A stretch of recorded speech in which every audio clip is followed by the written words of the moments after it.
초대해 주셔서 감사드리고요. 아까도 잠깐 말씀하셨지만 저기 4시까지 보다가 오늘 이렇게 오는데 제가 관공서를 가다 보면 이제 주차 때문에 지각하는 일이 있어가지고 좀 택시 타고 왔습니다. 이거 왔고요. 저는 지금 당국대 정치예교학과 소속이고요. 제가 지금 연구센터 소장을 맡은 지 한 12년 정도 됐습니다. 이 과제를 수행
우리가 알다시피 이게 찍어가지고 화면을 찍어가지고 딱 올려주면 얘가 네가 한번 봐봐. 그럼 자기가 또 봅니다. 그래가지고 내가 보니까 분명히 A하고 알다시피 이게 쓰고 싶으면 DIV가 저희가 많이 쓰는데요. 클래스를 많이 쓰는데 그거 했는데 안 되네 하고 알려주면 얘하고 대화하듯이 좀 해서 해결한 적이 꽤 있거든요. 물론 다 해결되는 건 아닌데요. 답답할 때도 많은데 그래서 이제 그게 보통 장점이기도 하지만 단점은 그런 부분이고 이제 오픈 API 같은 경우 많이 쓰는데 저도 오픈 API를 가지고 써봤는데 이게 솔직히 제가 썼을 때 국내에 있는 API가 이렇게 안정적이진 않고 어려움도 꽤 있더라고요. 그래서 누구는 그냥 크롤링 하는 게 더 나을 거다라고 얘기해서 저는 그런 쪽으로 좀 생각을 하고 있고요. 이제 비정형 데이터 같은 경우는 아시다시피 이제 구조화되지 않은 형태로 다양한 방대한 데이터 것들이고 이게 텍스트나 이미지, 비디오, 오디오 같은 그런 거였습니다. 제가 이제 수업 중에도 저도 이제 배웠던 게 게임이하고 이런 비디오 이미지를 배우는 게 있었는데 이게 와닿지 않더라고요. 그래서 선생님도 저한테 그러시더라고요. 이거 게임하고 오디오 배울 때 눈빛과 자연어 처리 배울 때 눈빛 다르다고 딱 저한테 그러는 거예요. 왜냐면 이미지 다트 어떻게 보면 차원 축소하는 거거든요. 이게 이제 차원 축소 통해서 결국은 저희가 풀고 묶고 하는 거 차원 축소인데 어떻게 보면은 저희가 차원 축소 많이 하거든요. 우리 이 연구에 있어서 간단히 얘기해서 뭐 예를 들어서 우리가 비슷한 설문조사 10개 문항이 있다를 우리가 하나 묶는다. 이거 다 차원 축소하는 거거든요. PCA 같은 경우 하는 거죠. 그렇게 할 수도 1차원이냐 2차원을 할 수도 있는 그런 거기 때문에 그 비슷한 원리입니다. 사진 이미지 같은 것도 그런 건데 제가 근데 그때는 그게 아주 와닿지는 않았던 것 같고요. 이제 이 비정형 데이터 같은 경우는 빅데이터 기술이 필요하고 머신러닝, 자연어 처리 같은 고급 분석이 필요하다라고 하는 이제 부분이 있습니다. 이제 제가 이제 이걸 찾아보면 글로벌 데이터가 어떻게 커져가고 있냐 이런 데이터가 이제 점점 엄청 많아지고 있다는 걸 보여준 표고요. 이게 보면 매 1분마다 얼마나 많은 데이터가 쏟아지고 있는지 이걸 보여주는 그런 그림입니다. 그래서 뭐 틱톡이라든지 구글이라든지 우리가 줌이라든지 넷플릭스 이런 데 유튜브 하루 1분마다 이러한 데이터들이 쏟아지고 있다라고 하는 것들 이제 보여주는 간단한 그림인데요. 그래서 데이터 네버 슬립 해가지고 얼마나 많은 데이터가 뭐 행손되고 있는지 이런 것들을 보여주고 있는 겁니다. 정형 데이터 정형 데이터하고 이제 비정 데이터 속에서 데이터 수집이 빅데이터 되면서 나타나는 현상들이 있는데요.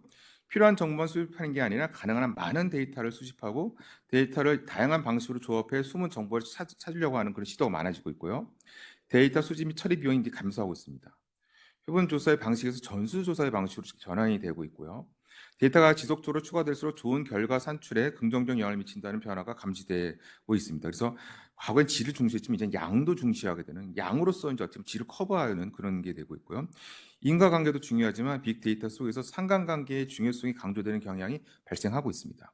즉 상관관계를 통해 특정 현상의 발생 가능성 포착이 되고 그에 상응하는 행동을 하도록 추천하게 되는 그런 현상이 보이고 있습니다. 그래서 제가 이제 개인적으로 제가 이제 몇 가지를 좀 보여드리려고 그러는데요. 제가 개인적으로 지금 이게 좀 기다리고 있는 연구입니다. 21대 국회가 끝나고 제가 쓰려고 하고 있고 지금 어저께로서 선거가 끝나기 때문에 이것도 이제 쓸 수 있는 그런 데이터라고 보는데요. 제가 이제 시도하고 있는 다만 시간이 좀 보여드리려면 이게 여심위에 있는 데이터입니다. 여론조사 심의위원회가 있는데 모든 여론조사는 이게 여기 등록을 하게 돼 있습니다. 물론 등록하는 데 있어서 여러 가지의 그런 뭐 당의하는 것들은 등록하고 있지 않지만요. 그래서 제가 보니까 여심위에 지금 국회의원 선거 1월 1일부터 그러니까 공포 기간 때는 등록을 안 했더라고요. 아마 오늘 쫙 다 등록을 할 것 같은데 4월 9일까지 하면 약 1,400개, 1,500개 정도 여론조사가 실시가 된 것 같다는 이제 생각이 드는데요. 그래서 이거 저거로 한번 연결이 되면 이제 보여드리려고 하는데 좀 시간이 걸리나 보네요. 근데 거기에 보면 이게 등록하게 돼 있습니다. 누구 의뢰를 받아서 여론조사를 했는지, 그다음에 어느 회사가 여론조사를 했는지, 그다음 몇 명을 했는지, 그다음에 어느 지역을 했는지 이런 겁니다. 그래서 이 여시민 여론조사를 보면요. 이런 겁니다. 그래서 보면 여론조사의 꽃이 제가 놀란 거는 저는 이제 1,000개를 가져와 봤는데 여론조사의 꽃이 256번이나 돼 있더라고요. 근데 여론조사 아시다시피 이제 누구 이게 소인지를 아실 텐데 이게 보면은 이제 여기는 부산을 제가 하나만 클릭해 보면은 여기 보면은 이제 여기 어디 지적을 했고 그다음에 누가 조사 의뢰자가 누구고 기관명이 누구면서 시간이 어떻게 되고 몇 명을 했고 여기 보면 이제 규모가 어떻게 되고 그다음에 이제 보면 중요한 응답률이 어떻게 되는지 이런 것들이 쭉 나오는데 이걸 하나씩 하나씩 다 가져오는 겁니다. 가져오는 건데 물론 저희가 가장 중요한 거는 우리가 알다시피 이제 요 코드 여기 보면 다 개발자 코드가 있거든요. 개발자 코드를 하나하나씩 이렇게 하는 건데요. 물론 이제 굉장히 쉽진 않습니다. 왜냐면 클릭해서 가서 가져오고 다시 돌아가서 또 클릭해서 가져오고 이런 걸 계속 반복하는 그런 건데 저는 솔직히 너 혼자 짜라고는 못 짭니다. 솔직히 얘기해서 이런 것들을 이제 뭐 누가 좀 도와주고 그다음에 GPT가 물어보기도 하고 그다음에 어떤 때는 이제 유튜브에 좋은 게 뭐냐면 노코딩이라고 하는 또 프로그램도 있습니다. 코드 없이 이런 것도 수집할 수 있다. 이런 것도 있는데 그런 것도 보시면 되는데요. 이런 것들이 다 보면 여기에 그렇다고 해서 제가 이 결과까지 가져오는 건 아닌데 이 PDF 파일은 뭐 저장하고 그걸 열어가지고 보고 그런 건 아니고요. 저는 이제 개인적으로 관심 있는 거는 과연 어떤 지역이 누가 의뢰해서 제일 많이 분석을 했고 응답률에 영향을 미친 요인이 뭔가 이런 것들을 좀 알고 싶었던 거고요. 그다음에 우리가 알다시피 ARS가 요새 문제가 되고 있는데 ARS하고 그런 무선하고의 어떤 차이점이 있는지 이런 것들을 한번 알아보고 싶어서 이런 거를 지금 하는 건데 뭐 이런 것들도 알다시피 이런 거 딱 코드 검사하면은 이게 어디에 놓였는지 다 이렇게 나옵니다. 하나하나씩 이렇게 우리가 이게 요걸 얘기하는 거야. TD 클래스 TR 이것 쪽을 해서 가져오면 되는구나 형태로 해서 이제 가져오는 것들인데요. 그래서 제가 관심 있는 거는 이제 기간을 좀 못 정하겠더라고요. 그래서 저는 한 100일 동안 1월 1일부터 4월 9일까지 쫙 조사한 게 한 2,000개 정도 될 거라고 저는 생각이 되는데 그걸 전수조사해봐서 누가 많이 의뢰하고 어느 지역이 정말 경합 지역을 많이 한 거죠. 전국도 있습니다. 전국이 비례대표이기 때문에 전국 한 곳은 어떻게 결과 나왔고 전국 그다음에 이 샘플을 어떻게 추출했는지 그다음에 몇 명 조사했는지 보통 500명 아니면 1,000명인데 그다음에 이렇게 ARS하고 이런 무선의 응답률 정도 차이가 있는지 이런 것들을 한번 쭉 조사해보고 싶은 게 제 개인적인 생각이어서 한번 요거를 하려고 좀 있었고요. 그다음에 이 국회 홈페이지인데요. 국회 홈페이지 가면은 이렇게 나옵니다. 근데 제가 이제 21대는 아직 안 끝났기 때문에 20대를 이제 간단히 보면은 이렇게 의원명과 누가 제안했는지 뭐 의원이나 뭐 위원장 그다음에 통과됐는지 안 됐는지가 쭉 나옵니다. 그래서 제가 이것도 이거 보면은 이 국회 홈페이지가 가져오기 굉장히 어려운 곳인데요. 이것도 이제 이게 나와 있습니다. 하나하나씩 내리면 이렇게 저희가 이런 것들도 화살표 보면은 임기 만료 폐기라든지 이런 것들이 나와 있고 이런 것들을 또 코딩을 해가지고 가져올 수 있는 건데요.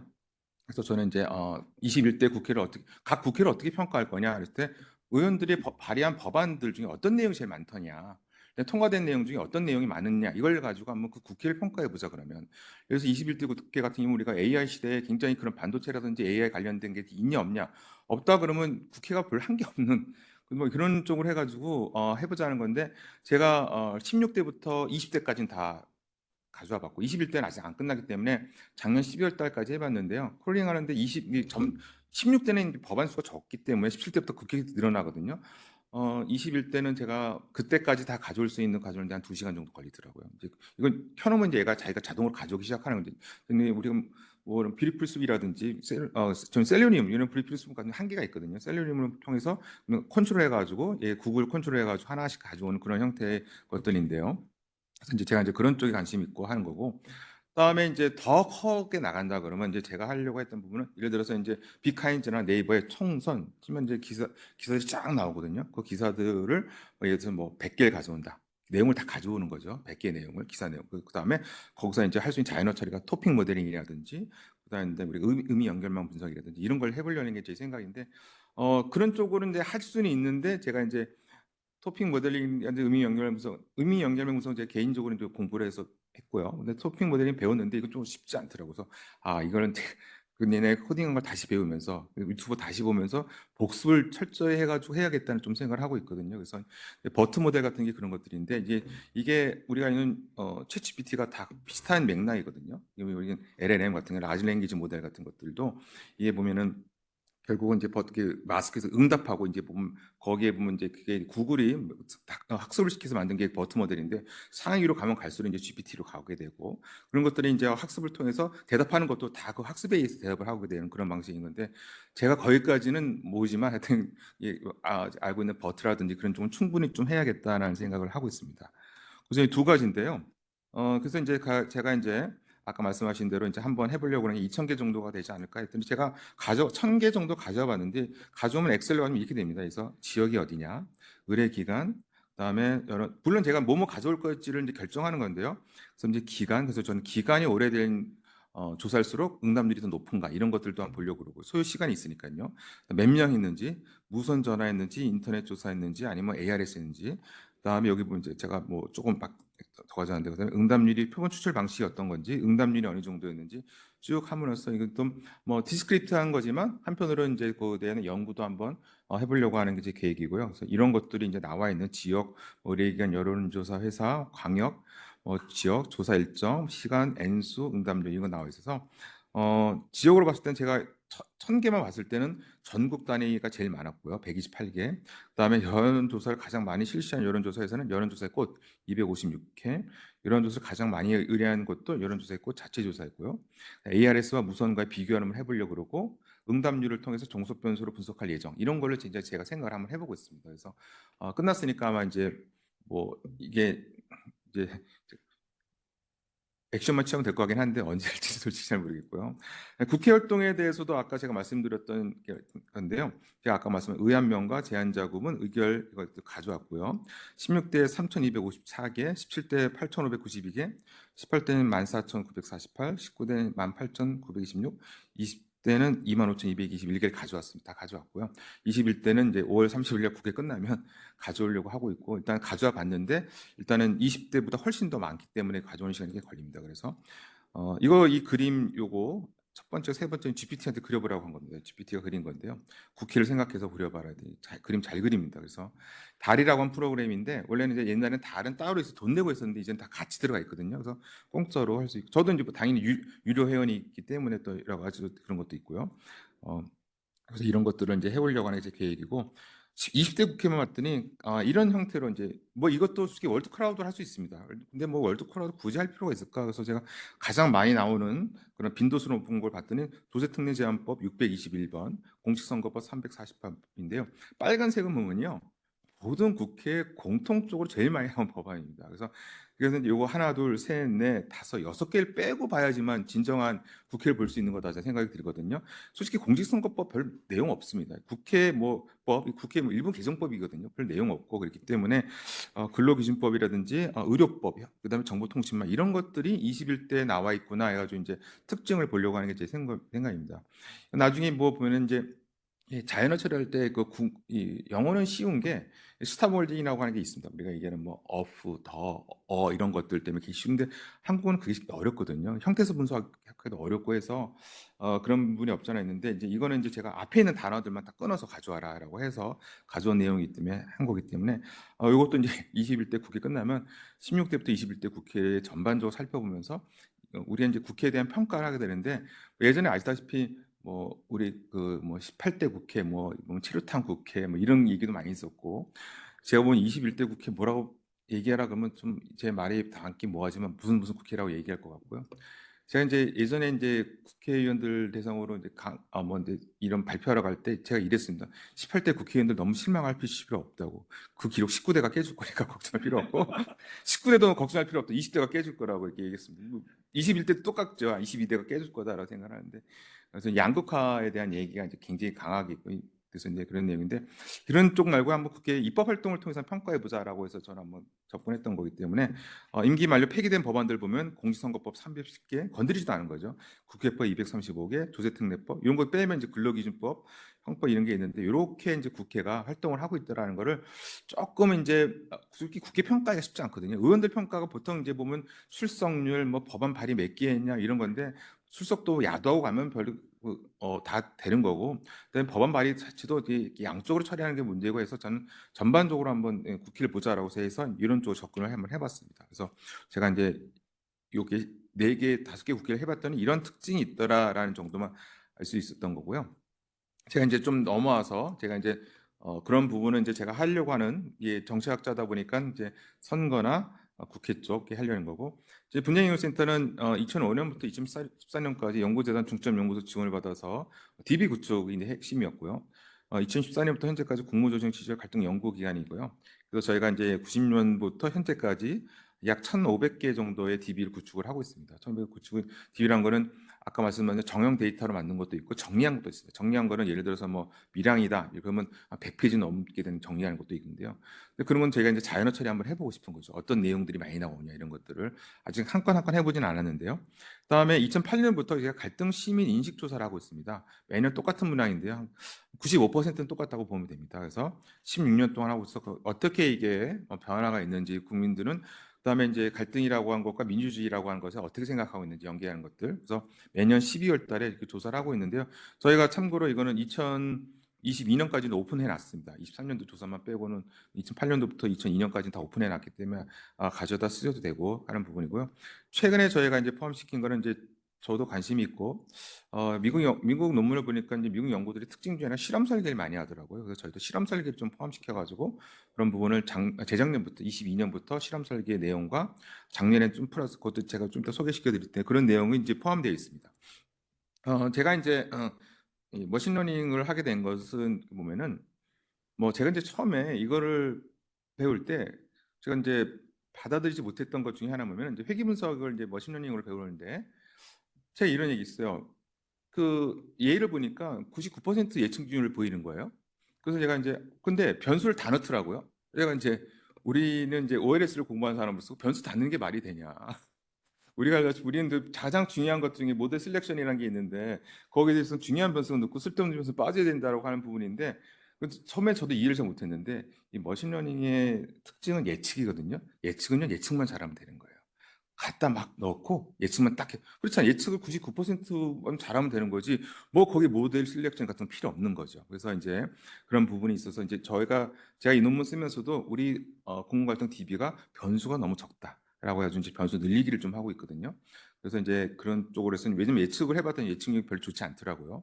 물론 회계 분석을 해도 상관은 같은 비슷한 아주 크게 다르진 않아요. 근데 같은 변수를 넣으면 그렇게 되죠. 근데 같은 변수를 넣음에 불구하고 예측률을 좀 올릴 수 있습니다. 왜냐하면은 좀 이따 있으면 이 머신러닝은 이 데이터를 구분시키거든요. 그래서 우리가 얘기하지 훈련 데이터하고 실습 데이터하고 했기 때문에 트레이닝 데이터를 가지고 이미 높일 수 있는 파라미터 제가 또 말씀드리겠지만 이런 예측률을 높일 수 있는 방법이기 때문에 어떻게 보면 예측률만 본다고 하면 이제 굉장히 더 할 얘기 많죠. 근데 머신러닝의 단점은요. 돌리고 나서 솔직히 우리 사회과학자들은 코에피션트 되게 중요하게 개수, 표준 오차 중요하게 생각하는데 안 보여줍니다.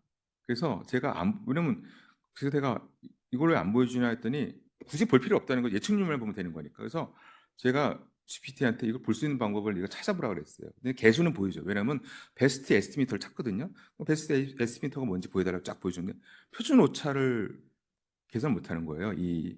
그래서 계산할 수 있는 방법을 했더니 이제 얘는 부스트래핑을 해가지고 10만 번 돌려보라 그러더라고요. 그래서 제가 10,000번, 10만 번 돌려보니까 크게 이제 표준 오차가 별 차이가 없는 것 같아가지고 제가 이제 그거를 따로 보여주는 그런 것들을 했었는데 이게 저희가 아다시피 뭐 표가 딱 나와가지고 그런 건 아니거든요. 그래서 이제 어떻게 보면은 이제 아쉬운 점이 그런 게 있는 것 같아요. 이제 우리 사회과학자들은 아무래도 이제 어떤 변수가 얼마큼 영향을 미치냐 이걸 굉장히 중시 생각하는데 이 머신러닝은 어떤 변수가 어떻게 영향을 중시하는 게 아니라 예측만 잘하면 된다라기 때문에 좀 어프로치가 다르구나 하는 생각을 많이 했습니다. 그래서 이제 머신러닝은 예측의 핵심으로 가고 있는 거고요. 이 공급 갈등이 아다시피 이제 사회 경제적으로 미친 영향이 좀 커지고 있습니다. 근데 이쪽 관련된 연구들이 많지 않습니다. 왜냐면요, 일단 이 연구하기가 쉽지 않은 게 사례 연구라든지 아니면 데이터 연구라든지 아니면 무슨 뭐 정보 관련된 연구를 해야 되는데 사례 연구하는 것도 하나하나가 의미를 갖고 있기가 쉽지 않거든요. 이러면 이제 직접 연구지만 그게 가지고 뭐 이론적이라든지 왜냐면 사건 하나하나가 다 다르기 때문에 데이터 구축은 쉽지 않습니다. 개인이 데이터 구축을 하겠다는 건 쉽지 않은데 아마 여기 우리 행정대학원 출신의 하영 박사라고 계신데 지금 국회에 계신 그분이 이제 박사 논문이 그겁니다. 그래서 개인이 구축하신 거거든요. 굉장히 제가 봐서 구축도 잘하셨고 논문도 내용도 좋고 지금 이제 이쪽 안 하신다고 그러시는데 저도 가끔 국회 가면 뵙는데 이제 국회 이제 다른 일 하시고 계셔야 되는데 그래서 이제 그런 연구들이 이제 해서 굉장히 하시는 분도 한국 갈등학회라도 있는데요. 갈등학회 회장이 저한테 하는 얘기는 연구한 사람이 별로 없다라고 얘기를 많이 하세요. 그러냐 이제 그 중에는 이제 지자체는 갈등 조정가들도 있어요. 요새 지자체들이 갈등이 많이 생기니까 조정관을 이제 뽑아서 갈등 전문 역할을 하게끔 하는 곳이 생기거든요. 그래서 갈등 학회에는 이런 갈등 조정관들도 꽤 있습니다. 그래서 이제 저는 새로운 접근을 한번 해보자. 이런 연구들이 과거에 했던 연구들과는 요 차별화되는, 그래서 어떻게 보면 이게 구축하고, 이게 공공 갈등이 보면 이제 가장 중요한 게 이게 예방하는 거거든요. 어떻게 하면 이제, 왜냐면 밀양 사건 같은 경우도 저희가 이제 그거를 경제적 비용을 따진다 그러면 몇 조가 될 거예요. 근데 처음에 그거에 대한 내용들을 잘 파악했고 주민들과 잘 논의를 잘했다 그러면 정말로 기간도 단축시킬 수 있었고 사망자도 안 나오고 여러 가지 할 수 있었는데, 한전이 오판한 거죠. 뭐 무료 붙이면 될 거다라고 오판한 건데, 한전은 그 이후에 많은 반성을 해가지고 이제 송전탑 지을 때 건설회사들한테 갈등팀하고 같이 들어가고 얘기합니다. 갈등팀이 같이 들어오는데, 근데 그래서 저희한테도 가끔 연락 와요. 그 건설 회사들이 같이 들어가자 그러는데 저는 같이 안 들어갑니다. 왜냐면 그 같이 들어가게 되면 저희가 무슨 용역업체가 돼버리는 것 같아요. 주민들 가가지고 이러시면 안 됩니다. 그렇게 돼서 같이 들어가진 않거든요. 그거는 우리가 저희가 도시 재생 사업을 같이 들어가 본 적이 한 번 있어요. 근데 이거는 못하겠다는 생각이 드는 게, 그 도시재생 재생 건설업가 전화해가지고 이거 뭐 이런 이거 얘기할 때마다 가서 그걸 해야 되니까, 다음부터는 이제 한전이랑 계약하든지 우리가 정부랑 계약을 하면 모르지만 건설회사들랑 계약해서 들어가는 거는 우리한테도 욕먹는 거고 할 짓이 아닌 것 같아, 주민들한테서 안 들어가는데. 이런 일도 있었어요. 전화 오더니 학교 도네이션 할 테니까 들어와 달라는 그런 부탁도 있었어요. 근데 저는 돈이 중요한 게 아니라 우리도 이렇게 돼가지고, 우리 흡사 무슨 용역업체, 옛날에 깡패가 하던 일이 우리가 하는 거랑 뭐가 다른 거냐, 그게. 그래서 안 들어간다고 해서 저는 그래서 이제 연락은 안 오는데, 뭐 들어가는 곳이 있으니까 연락 안 오겠죠. 그러면 또 이렇게 시민단체라든지 단체들이 하는 데가 꽤 있거든요. 그래서 이제 그런 걸 하고 있습니다. 그래서 이제 이런 일들이 이제 민항 사건 있고, 뭐 정부도 많이 그때 학습 많이 배웠죠. 저한테는 이제 개인적으로 좀 재밌는 일이 뭐였냐면, 2016년대 사드 발생했을 때 청와대 시민사회수석이 연락이 왔었어요. 그래서 만나자 그러더라고요. 그래서 아무래도 이제 저희가 이런 갈등 쪽이 다루고 있는 그런 곳이니까, 그래서 여러 가지 얘기를 듣고 싶어서 그런다고 해서 저한테 프라자 호텔로 나오라고 그러더라고요. 그래서 그럼 제가 3명 가겠다 했더니 혼자 나오라 그러더라고요. 이 혼자 나오면 좀 쫄리잖아요. 거기 자기네는 3명 나올 건데. 근데 혼자 나오니까 알겠다 해서 갔죠. 갔더니 이제 하는 얘기가 사드 문제 해결해 줄 수 있냐 그러더라고요. 그때 이제 거기서 이제 좀 뭔가 약한 모습을 보면 안 되니까 맡겨달라 그랬어요. 제가 맡기만 주시면 제가 뭐 가서 이제 주민들 만나고 막 하는 건데, 그다음에 비용 얼마 필요하면 크게 부르려고 그랬어요. 비용 안 물어보더라고요. 원래는 좀 크거든요. 이게 엄청나게 한번 이게 저희가 한번 만나서 인터뷰하면 2시간, 짧게는 길게는 6시간 돼요. 이게 이제 굉장히 사람 만나서 얘기 듣고 하는 게 쉬운 건 아니거든요. 그래서 근데 다행히 연락이 안 왔어요, 그 후에. 그래서 내가 속으로 맞아 죽을 뻔할 수도 있었을 텐데 연락이 안 와서 저희가 이제 그 문제는 그냥 넘어가게 됐는데, 그런 일도 있습니다. 그런 일도 있고 뭐 별 사건이 다 있습니다. 저희한테 온 것 중에는 개 식용 관련된 갈등도 있어요. 그러면 이제 개 사람들도 만나고 뭐 소비 이런 개 동물 보호 단체도 만나고 그런 일도 있고 그러는데요. 전국 안 돌아다니는 데도 없고요. 왜냐면 하남도 가야 되고 뭐 부산 뭐 전국에 갈등이 발생하면 그렇게 가게 되기 때문에 하게 되는데, 일단 그런 일들이 많습니다. 그래서 이제 그런 쪽에 어 이게 저희는 이제 뭐 교육뿐만 아니라 이런 현장 같은 일도 해야 되니까 이렇게 하는 거고요. 제가 다시 돌아와서 이제 이런 거 새로운 연구를 해봐야겠다 해서 구축했고, 그래서 이제 머신러닝 기법을 통해서 한번 해보자. 근데 또 배웠으니까 한번 써봐야 될 것 같다는 생각이 드는 거죠. 그래서 이제 의사상 결정 나무, 랜덤 포레스트과 같은 새로운 방식으로 접근을 해야겠다라는 게 제 생각이었고요. 아까 말씀드린 대로 이제 한계점이 있습니다. 한계점이 있고 어렵다. 그다음에 이 접근하기가 어렵고 DB가 필요한데, 솔직히 한국행정연구원이 저희한테 그냥 DB 구축하고 싶어요. 행정연구원이.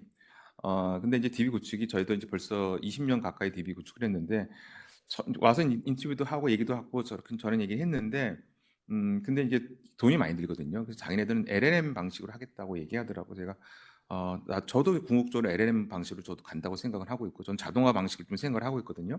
근데 과연 할지 안 할지 모르겠어요. 왜냐하면 행정연구원장께서 자기가 하고 싶어 한다 그렇게 얘기했다는데, 근데 거기 분들도 이런 얘기가 뭐하지만 바뀔 것 같아요.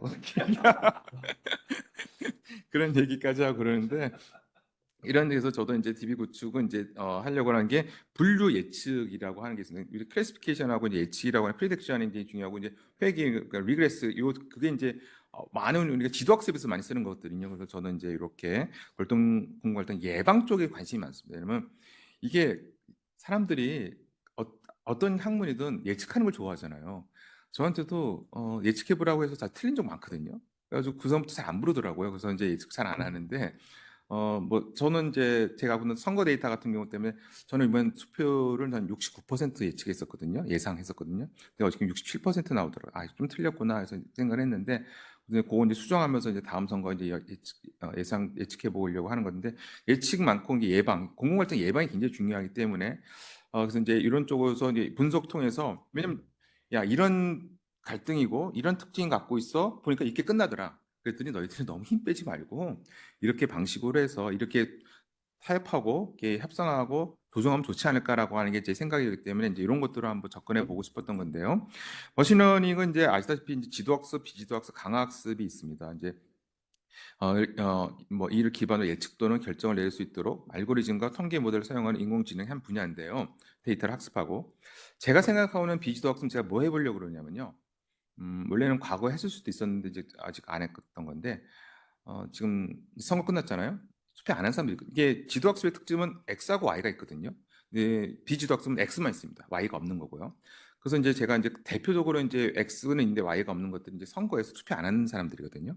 그래서 제가 이제 해보고 싶은 게 이거를 이제 선거 안 한 사람들이 만약 선거했다면 누구한테 투표했을까? 이걸 한번 Y를 한번 해보고 싶은 게 제 생각이고 이번 선거 결과 나오면 한번 해야겠다. 저번에 대선 가지고 하려고 그랬더니 대선에 설문조사 했더니 투표율이 90%가 나오는 거예요. 이게 이제 사람들이 거짓말하는데 올바른 거짓말 하거든요. 투표했다고. 그러니까 이제 10% 가지고 뭘 못 하겠더라고요. 그래서 이제 이건 나오면 지방선거 가지고 해볼까 하다가 지방선거는 누구한테 투표했냐 물어보기가 조금 그래요. 광역단체장 물어보기도 그렇고 해서 제가 이제 비지도 학습으로 해서 이제 미국도 이제 제가 이제 1999년도에 나왔던 논문 중에 이런 게 있었거든요. 만약에 모두가 투표했다면 이런 논문이 있었어요. 그래서 제가 아직 그때 이제 논문을 안 읽어봤는데 이 논문 읽으면 얘도 비지도학 썼을까라고 궁금하게 되더라고요. 그래서 제가 한번 이제 비지도학습으로 투표 안 한 사람 투표했으면 누구한테 투표했을까? 그랬으면 두 정당에서 누가 이제 동원을 못했을까 이런 걸 가지고 좀 이렇게 써보려고 하는 게 있고요. 강학습은 솔직히 제일 해보고 싶은 건데 능력이 안 됩니다. 왜냐하면 제가 한 10시간 정도 유튜브를 봤는데 이거는 우리 범주가 아니구나. 이거는 너무나 어렵고 근데 간단하게 설명하면 이게 막대기를 이렇게 세우는 그런 것들을 저희가 이제 실수하다 보면 결국 딱 세우는 그런 가자는 그런 보상방에 의해서 에이전트가 보상 방식인데 근데 보면 정책 결정에서 균형점 찾는 그런 정말 어떻게 보면 우리 사회과학에서는 정말 중요한 내용일 것 같은데 근데 접근은 너무 어렵더라고요. 그래서 그냥 나중에 뭐 점점 인지 능력은 떨어지겠지만 한번 어떤 쪽을 해볼지 한번 생각을 해보려고 하고 있고요. 뭐 여기서 제가 함께 써본 게 지도학습과 쥐도학습, 그다음에 강학습이라는 게 있고, 그다음에 이제 이게 이제 클러스팅과 이제 저희가 아다시피 이제 클래시피케이션은 다른 거거든요. 클래시피케이션 분류하는 거고, 클러스팅은 이제 이렇게 구분하는 거거든요. 그러면 이제 이것들이 대부분의 비지도학습 Y가 없는 부분을 이제 보통 많이 KNN 이웃 접근 방식이라든지 이런 방식을 많이 쓰고 있습니다. 그래서 이런 것들을 하고 있는데 저도 이제 그런 방식으로 한번 해봐야겠다. 선거 데이터 가지고 이런 생각을 좀 하고 있고요. 공공 갈등 같은 경우는 이제 공공 갈등은 변수들이 공공 갈등이 발생하면서 생기는 변수가 있고요. 진행되면서 생기는 변수가 있고 종료되면서 그리고 그 이후에 생기는 변수들이 있습니다. 이제 지금은 공공 갈등이 어느 정도냐면 치유까지도 생각합니다. 커뮤니티를 회복시켜놔야 되는 거 아니냐. 일부 강정마을 저도 제주도에 못 갔는데 강정마을 가면 그 주민들 사이 안 좋은 게 그 몇백 년 동안 같이 살았던 분들이 이 찬성 반대 가지고 커뮤니티 완전히 망가진 거거든요. 자녀들까지도. 그래가지고 완전히 망가져. 밀양도 그래요. 찬성했던 사람, 반대했던 사람 완전히 망가져가지고 있고. 그래가지고 이제 그 커뮤니티를 과거와 같이 이렇게 회복시켜 놓는 거, 그게 갈등을 해결하는 거지. 그냥 건설 다 했다 끝 나가버리는 거는 이거는 갈등의 종류라고 보기는 어렵다 해서 요새는 이제 그런 치유까지도 가고 있고 그런 기관들이 많이 있습니다. 그래서 이런 것들이 이제 진행되면서 생기는 변수들이 며칠 사람들이 얼마나 참여했냐, 며칠이 걸렸냐 이런 것들이고요. 형성되는 변수들 같은 경우는 이게 환경 이슈냐 아니면 무슨 뭐 우리는 교육 이슈냐 이런 것들이고요. 그다음에 참여자 속으로서 누가 했냐, 민이냐 관이냐 전입 보통 그렇게 얘기를 하고 있는데요. 그래서 제가 따져봤더니 이제 선문대가 데이터를 구축을 하고 있는데 선문대도 이 연구재단 지원이 끝나니까 안 하더라고요. 이제 2014년 이후로는 안 하고 있고요. 저희는 연구재단 지원은 끝났지만 그래도 이제 근근히 어떻게 보면 계속 하고 있고요. 연구소를 운영해 가면서 아까 이제 하영 박사님이 95년부터 2006년도까지 개인이 337개를 만든 거죠. 굉장히 잘 만들었고 그다음에 유일하게 이제 정부에 대해서 좀 이렇게 역할에 대해서 이제 측정을 했던 건데 그런 분이 있었고요. 그다음에 이제 박광규, 주재복 이 두 학자께서 일단 110개 정도 만든 게 있었고 개인이 만든 게 이렇게 있습니다. 그래서 제가 그 이것도 제가 그 한국행정연구 거의 논문에 나와 있는 그 내용인데요. 한번 좀 자세히 보고 싶으시면 그거 보시면 됩니다. 그래서 이제 조금 차이들이 있습니다. 어떻게 보면 이제 유형 나누는 방식도 차이가 있고 종류 어떻게 보면 이것도 다 차이가 있고 해서 이거를 얼마 전에 한국행정연구원 합치는 게 어떠냐고 얘기하길래 합치는 게 새로 만드는 것보다 더 어렵다. 솔직히 그렇거든요. 그래서 그건 난 아닌 것 같다. 그다음에 이거에 대해서 그러면 어떻게 생각하냐서 이거는 왜냐하면 이 독립변수들이 다 다른데 그다음에 이제 어떻게 보면 거기에 대해서 측정 방식이 다 다른 걸 어떻게 합치냐 이게 한 적이 있었는데 그래서 뭐 너희들이 관심 있으면 너희들이 해라 이렇게 한 적이 있습니다. 그래서 이제 데이터 같은 게 저희는 이제 이렇게 공공 갈등에 대해서 이게 개념적 정의를 해놨고요. 조작적 정의도 이렇게 해놨습니다. 이 조작적 정의를 낮추면 굉장히 더 많은 데이터가 할 수도 있는데 너무 낮추다 보면 우리가 감당할 수 없는 데이터이기 때문에 이 정도 해놨고요. 그래서 이제 유형을 해서 환경, 이념, 노동, 지역, 계층, 교육, 성격은 이제 이익이냐, 이익, 가치, 이익과 가치, 그다음에 민민, 민관, 관관으로 나눴습니다. 그래서 비서로 신년이냐, 서로 신년이냐, 참여자 수가 어떻게 되냐, 지속 기간, 정부별 구분이라든지 종료 방식으로 10가지 해놨습니다. 협상, 조정, 중재가 우리가 이게 만약 ADR이거든요. 한국 이제 ADR이라고 가지고 이제 대한 분쟁 해결 기법 ADR인데 쭉 해가지고 저희가 입법까지 해놓은 상황이고요. 그다음에 이제 이거를 이제 제가 어떤 방식으로 했냐면 이제 의사결정 나무 중에 하고 랜덤 포리스트 그다음에 이제 그레디언트 부스팅 머신 요 세 가지 방식을 사용했습니다. 왜냐면 엑스포스트도 있고 여러 가지가 있는데 굳이 너무 많이 하면 복잡할 것 같고 결과에도 혼선을 줄 것 같아가지고 요 세 가지를 했던 거고 소프트 벡터라든지 K 근접법을 해더라도 좋을 것 같긴 하다는 생각이 들었습니다. 근데 이력 하나에 가지고 너무 신경 쓰고 싶지 않고 그래서 저도 요 딱 세 가지를 해본 건데요. 그래서 이제 요새 세 가지를 간단히 설명드리면 의사결정 나무가 나무가지 방식을 사용해가지고 결과를 예측하는 데 비해 랜덤 포레스트하고 그레디언 부스팅은 다량의 나무 가지를 생성해 결과를 예측하는 그런 특징이 있습니다. 의사결정 나무는 입력 변수를 기반으로 분류하거나 결과를 예측하는데 결정과 그에 따른 가능한 결과를 나타내기 위해 나무 모양의 모델을 사용하는 알고리즘 모양이다. 나무를 거꾸로 하면 생각하시면 되고요. 의사결정 나무 구조 방식으로 나열해 분류 예측하는 그런 방식이고 상위 노드로부터 하위 노드로 나무 구조를 형성해 가는 그런 방식입니다. 의사결정 나무는 해석이 쉽고 중요한 입력 변수가 무엇인지 밝힐 수 있는 장점이 있습니다. 랜덤 포레스트와 그레디언트 부스팅은 결정 나무 확장인데 여러 개의 나무를 결합하여 예측 정확도를 향상시키는 방식입니다. 랜덤 포레스트는 부스트래핑과 를 통해서 이게 뭐냐면 랜덤 포레스트는 변수를 뽑아가지고 돌립니다. 몇 번 돌릴지 뭐 100번 돌려라 200번 돌리면 저희가 이제 그걸 명령을 내면 되는데 그다음에 그걸 돌림으로써 이렇게 계속 그 시뮬레이션 하는 거거든요. 그래가지고 어떤 예냐면 어떤 결과가 많이 나오더냐 그래가지고 이거를 다수결에 결정하는 그런 방식이 이제 랜덤 포레스트 방식이라고 얘기할 수 있을 거예요. 그래서 부스트래핑을 통한 표본 추출, 노드 분할 기준이 되는 변수에 대한 무작위 선정, 그다음에 이거를 이제 숲으로 형성해 가는 과정을 갖게 된다라고 해서 이제 이렇게 말씀드릴 수 있고요. 그레디언 부스팅 같은 경우는 이제 앙상블 모델이라고 얘기할 수 있는데 경사하강법과 부스팅이 적용되는 방식입니다. 그래서 모델을 여러 개 연결해 앞에 모델을 보완해 가면서 순차적으로 학습한다는 부스팅 방식과 예측값과 실제값의 오차를 점점 줄여가는 방향의 업데이트하는 경사하강법이 결합된 그런 방식이다라고 이제 말씀드릴 수 있을 것 같습니다. 그래서 의사결정 방법은 이런 형태로 그림을 그릴 수 있을 것 같고요. 랜덤 포레스트는 이렇게 그림 정도 그릴 수 있을 것 같습니다. 그래서 제가 이제 종속 변수는 이게 중수 변수가 이제 어떻게 해결됐냐라는 건데 10가지를 다 하면 너무 복잡하기 때문에 이제 제가 간단하게 나눠봤습니다. 그래서 제3자의 해결이냐, 당사자 자발적 해결이냐 이런 방식이었고, 근데 종속 독립 변수는 저희가 가지고 있는 중위 변수를 다 넣어서 해봤습니다. 그래서 파이썬을 했고요. 이 머신러닝 가장 큰 중요한 특징은 훈련 데이터하고 테스트 데이터를 나눈다는 겁니다. 8대2나 7대3으로 나누는데요. 데이터가 많으면은 뭐 8대2로 보통 나누게 되는데요.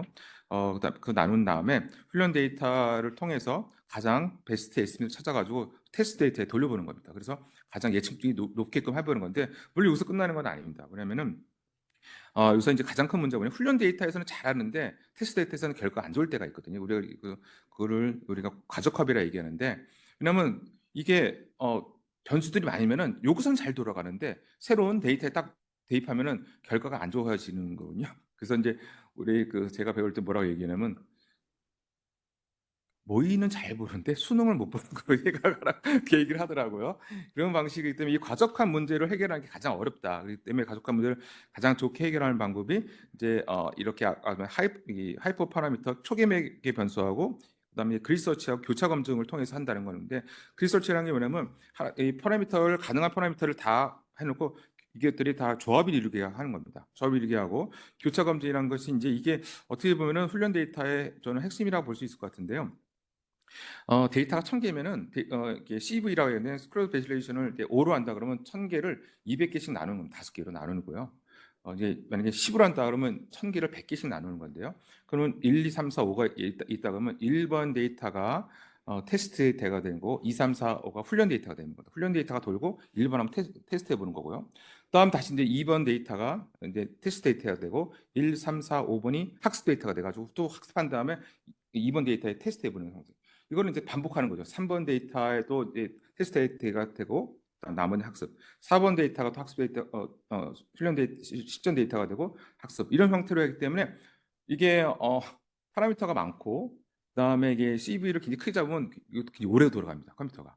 그래서 누구는 이 머신러닝 쓰시는 정말로 이쪽의 전문가들은 컴퓨터 굉장히 좋은 거 쓰신다 그러더라고요. 우리 같은 경우는 CPU 쓰는 게 아니라 뭐 GPU. 그다음에 이제 이 파이썬 같은 경우는 저희가 이제 구글에서 좀 이제 쓸 수가 있는데, 아마 아시는 분 쓸 수 있을 텐데 GPU를 잠깐 빌려 쓸 수가 있습니다. 그런 방식이 있는데 그거보다 훨씬 더 좋은 컴퓨터 쓰시는 분이 많다고 그러더라고요. 근데 저는 가끔 가다가 파라미터를 너무 많이 하니까 안 돌아가다가 끝이 안 날 때가 있더라고요. 그럼 스탑 시키고 그럴 때가 있는데, 아예 컴퓨터 문제구나라는 생각을 좀 해준 적도 있었죠. 그래서 이 교차 검증은 하나고 안 하고의 차이는 굉장히 크다 그러더라고요. 그래서 저는 보통 교차 검증 5 정도는 합니다. 해가지고 물론 결과가 만족하자면 10도 한번 해봅니다. 10도 해보고 더 높이는 방법이 뭔가 파라미터도 해보고 해가지고 하는데요. 이게 이제 저희가 파라미터가 이제 뭐라 그랬자면 이게 노드를 4번까지만 해보라고 해가지고 한 건데, 제가 이게 어, 한글을 못 넣겠더라고요, 이거를. 그래서 제가 선생님한테 물어봤는데 알아보겠다는데 선생님이 그만두셔가지고 지금 제가 못하고 있는 상황인데, SPSS로 쓰면 한글 할 수가 있는데 파이썬에 이거를 한글로 하려니까 제가 아직 배우지 못해가지고 이제 아직 영어로, 그래서 또 이걸 또 영어로 또 파이프, 피리어드 막 섞치고 그랬었는데 이런 형태로 나오고 있어서, 이게 보면은 특성 중요도가 나옵니다. 어떤 변수가 영향을 미쳤는지 순서를 쭉 나옵니다, 이거는. 그래서 특성 중요도를 알 수 있는데, 종류가 첫 번째 0점, 이게 보면은 합이 0이 돼야 돼, 1이 됩니다. 이게 그래서 1이 돼야 되는데, 종류가 굉장히 중요한 영향을 미쳤고, 갈등 지속 기간, 정부 어떤 정부에서 하는 거냐, 참여자 수에 영향을 미친 거다 해서 나오는데, 정확도가 57%. 보통 이게 F1을 가지고 많은 평가를 하거든요. 57%, F1도 높지가 않습니다. F1을 구하는 공식은 이렇게 됩니다. 이게 굉장히 보면 파이썬한테 구해보라니까 구하니까 제가 이제 뭐 굳이 손을 구하지는 않는데, 제가 실망한 건 뭐냐면 예측률과 F1 점수가 너무 낮아서 실망을 했는데요. 낮은 이유가 뭐 생각해봤더니 아까 제가 말씀드린 대로 변수가 너무 적다. 이 머신러닝은 변수가 많아야 되는데 변수가 너무 적어서 그런 거고, 그래서 변수를 개발을 하고 있고요. 그다음에 랜덤 포레스트하고 크레디블 시스템을 했더니 좀 다르더라고요. 이게는 근데 의사결정 나무가 좀 약해요. 이 애들이 훨씬 더 정확성을 많이 보여주고 있거든요. 그래서 지속 기간이 중요한 거구나라는 생각을 공통적으로 나와서 종류가 중요한 거구나라고 하는 부분을 제가 생각을 했고요. 그다음에 이제 이게 좀 올라갑니다. 정확도하고 F1 점수도 올라가서 랜덤 포레스트나 그레디언트 부스팅이 훨씬 낫구나라는 걸 있었고요. 제가 그래서 이제 한번 뭐 해봤 노동 갈등만 해봤어요. 노동 갈등은요, 보통 협상 조정으로 끝나는 경우가 많거든요. 특히 협상으로. 이게 이제 제3에 의해서 끝나는 경우는 정말 노동법 이런 거 아닌 이상, 그래서 노동 갈등만 한번 해보자 해가지고 노동 갈등만 했더니 이렇게 나오는데, 이렇게 보다시피 77%가 나오더라고요. 왜냐하면 이제 노동이요. 그게 케이스가 많지 않습니다. 노동 갈등이 저희가 전체 케이스가 한 1,200개 되는데 노동이 한 200개 정도 등등이죠. 예. 그렇기 한데 이게 이제 보면 아시다시피 자발적 해결은 높게 나오는데 제3에 의한 해결이 높게 안 나오더라고요. 왜냐면 이 케이스가 이게 왜냐면 노동 갈등은 대부분이 협상이거든요.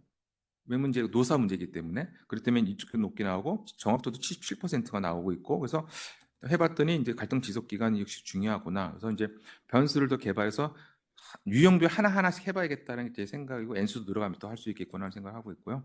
뭐 이런 것들도 보면 F1 점수나 정확도 높은데 제3의 유형은 높지 않다라고 하는 그런 단점들이 나오더라고요. 그래서 결론은 이제 차별성이고 제가 이제 한계점 같은 경우는 이제 낮은 정밀도하고 재현율 정확도였고 조금 동시평수를 확대해서 하는 것이 필요하다라는 생각을 했습니다. 그래서 이제 저의 계획은 아까 말씀드린 이제 N의 증가와 변수의 다양화, 머신러닝 기법을 도입한 데이터 분석 예측에 초점을 맞추고 하려고 그러고요. 데이터 구축의 변화 시도가 뭐냐면 아까 말씀드린 대로 빅하인즈를 저희가 쓰는데 빅하인즈에 대해서 이제 코딩으로 저희가 검색어만 하면은 쫙 가져올 수 있겠고, 그다음에 그 가져온 기사를 자동으로 이제 엑셀에다 품어서 그걸 이제 하는 방식으로 하려고 해서, 그리고 제가 제일 관심 많은 건 갈등 조기 경보입니다. 갈등을 조기의 찾아내는 건데요. 많은 분들이 이제 각종 조기 경보하니까 이런 얘기를 많이 하세요. 기사 그때면 늦은 거다. 신문 기사에 나오는 그 전에 할 수 있는 방법은 저희가 조금 이제 작년에 저희가 그 연구자는 지원했다가 예선 통과인데 본선에 떨어졌거든요. 근데 이제 머신러닝 하니까 이제 탑가 다 이제 뭐 사회학과, 심리학과 이런 교수님들이 다 같이 심사하는데, 그럼 뭐 요새 머신러닝이 대세니까 머신러닝 하는 거 아니냐 이런 얘기를 하시는 거예요. 우리는 그거보다는 이런 조기 경보기라든지 자동 구축화 시스템을 만들고 싶었는데 떨어졌는데 좀 그렇게 되고, 갈등 영향분석의 자연어 처리, 설문조사에서 신원 문항 도입했고 사전 발전시킬 예정이 있다고 하는데요.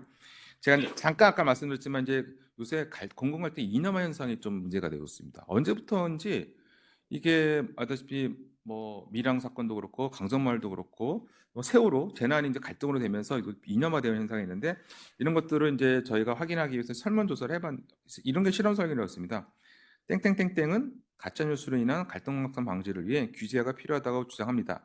이에 대해 어떻게 생각하십니까? 했을 때 저희가 1000명 중에 3분의 1한테는 땡땡땡땡을 국민의힘이라고 물어봤고요. 3분의 1은 더불어민주당이라고 물어봤고 3분의 1은 전문가라고 물어봤어요. 그러면 이념에 따라 어떻게 반응하는지 이렇게 본 거죠. 그래서 2022년도에 이 설문을 처음 도입했고 그다음에 작년에도 물어봤어요. 근데 문제가 뭐냐면 너무 예상대로 나온다는 거죠. 뻔한 거 아니냐. 당연히 진보들은 국민이라 그러면 거부권 특혜 나오고 보수들은 국민이라면 찬성하고 이렇게 나오니까 너무 뻔한 거라 저희가 한 문항을 더 추가했어요. 땡땡땡은 현재 공공갈등 관리가 원활하지 않은 것은 공공위원회 설치를 기본으로 하는 갈등관리법이 없기 때문이라고 말하고 있다. 갈등관리법 제정이 필요하다고 주장한다. 이에 어떤 의견을 갖고 계십니까? 이게 국조실이 제출했었고 국회의원들도 끊임없이 이제 법안을 몇 분이 제안하고 있는 그런 법안이거든요. 실제로 하는 건데, 그래서 또 국민의힘, 더불어민주당 전문가라고 물어봤더니 조금 아니더라고요. 왜냐면 아까 가짜뉴스 굉장히 민감한 이슈고 갈등관리법은 민감한 이슈도 아니고 아니면 세일리언트 이슈도 아니고 하다 보니까 이거는 이념이라는 게 조금 덜 민감하게 반응되고 있는 것도 봤는데, 그래서 이런 것들을 이제 발전시켜서 한번 더 연구를 좀 실험 설계를 해보면서 연구 결과 보여주겠다는 거 있고요. 그다음에 이제 갈등 해양속이 아까 제가 말씀하신 대로 사람들 인터뷰하는 거거든요. 인터뷰하면 굉장히 많은 사람 만납니다. 적게는 10명, 많게는 한 2, 30명 만나는데 저희가 그걸 다 정리해 놓거든요. 녹음해 놓고 정리해 놓고 그러면 이제 그거를 다 익명처 제일 많이 만나는 분들 2장인데 2장 A, 2장 B 이장님들 저희가 이제 제일 분단 가면 이제 무건인 사격장인데 무건인 사격장이 보면 뭐 굉장히 시끄럽습니다. 그러면 연락 와요. 교수님 오늘 저기 혹시 오실 수 있어요? 왜 오늘 포 쏘거든요. 포 들으러 오시라는 거예요. 포 들으러 가요. 그러면 포 소리가 얼마나 시끄러운지. 이거는 송이 아니라 포는 팡 하면요. 쉬 하다가 뻥 터져요. 그러니까 주민들은 이 소리 자체가 굉장히 불안해. 뻥 터지면 무슨 일이 벌어질지 모르는데 그래서 그거 들으러도 가고. 그래서 제가 이제 얼마 전에 7군단에 갔는데 7군단장님하고 사진도 찍고 밥도 먹었는데 제가 군대 제대하고 군대 가서 처음 밥 먹어봤거든요. 근데 놀란 게 제가 갔더니 식권을 주는 거예요. 식권 주고 밥도 제가 푸고 분당장님 뒤에서 제가 버리기도 제가 버리고 군대 많이 변했구나. 제가 이제 깜짝 놀랐죠. 쓰리스타가 또 잠반 자기가 버리고 그러길래 이제 군대가 예전 군대는 아니구나 생각했었는데, 7군단도 사격장이 3개 있는데 그거 다 사격 못 하거든요. 요새는 막 나가라 뭐 그러고 있어가지고 이제 그런 것들에 대한 컨설팅 좀 하고 그러는 건데, 그래서 이제 그런 것들이 다 모아지고 나면은 이제 그거를 저희가 이제 내용 가지고 막 그림 그리고 그러는데, 제가 이제 그거 그렇게 그림 그리지 말고 이제 의미 연결만 분석을 해가지고 어떤 단어들과 개념들이 연결이 되고 있는지, 그다음에 그 정도도 나오거든요. 그런 것도 하고 토픽 모델링이나 그런 것들은 이제 이제 주제가 뭐냐, 제가 보면은 보상, 이전 뭐 이런 것도 제일 많거든요. 그다음에 이제 저희가 이제 특히 군공항 같은 경우라든지 그다음에 이제 여기 송주법 이게 송전탑 이런 것들이 다 이제 법에 의해서 보상되고 있는데 이게 법이 보상비용이 굉장히 작습니다. 그러면 이제 1등급이냐 2등급이냐 상등급이냐까지도 사람들 기분 나빠하고 그거 하는데 이런 것들에 대해서 이제 어떤 주제가 많이 나오고 있는지 그리고 대책위원장들하고 이장님들하고 항상 사이가 안 좋아요. 이게 특징이 있는데 그런 것들에 대해 연결만 분석해 보면 어떤 것 이런 것들을 한번 조금 과학화가지고 해보자라고 하는 게 이제 제 생각입니다. 그래서 이런 것들을 좀 계획하면서 연구를 수행해 나갈 예정에 있는데요. 제가 모르겠습니다. 지금 어, 이런 말씀 드리긴 뭐하지만 특히 김동욱 교수님 앞에서 제가 이제 한 거의 10년 정도 남았는데 앞으로 제가 이제 그 파이썬을 공부하면서 제 파이썬을 공부한 거거든요. 앞으로 이제 10년은 이런 공부를 하면서 살아야겠다고 생각하면서 배운 거고 근데 이게 저는 이게 그렇다고 해서 이제 뭐 통계에 뛰어나든지 아주 그냥 뭐 이공계에 뛰어난 건 아닌데 배우면서 굉장히 재밌더라고요.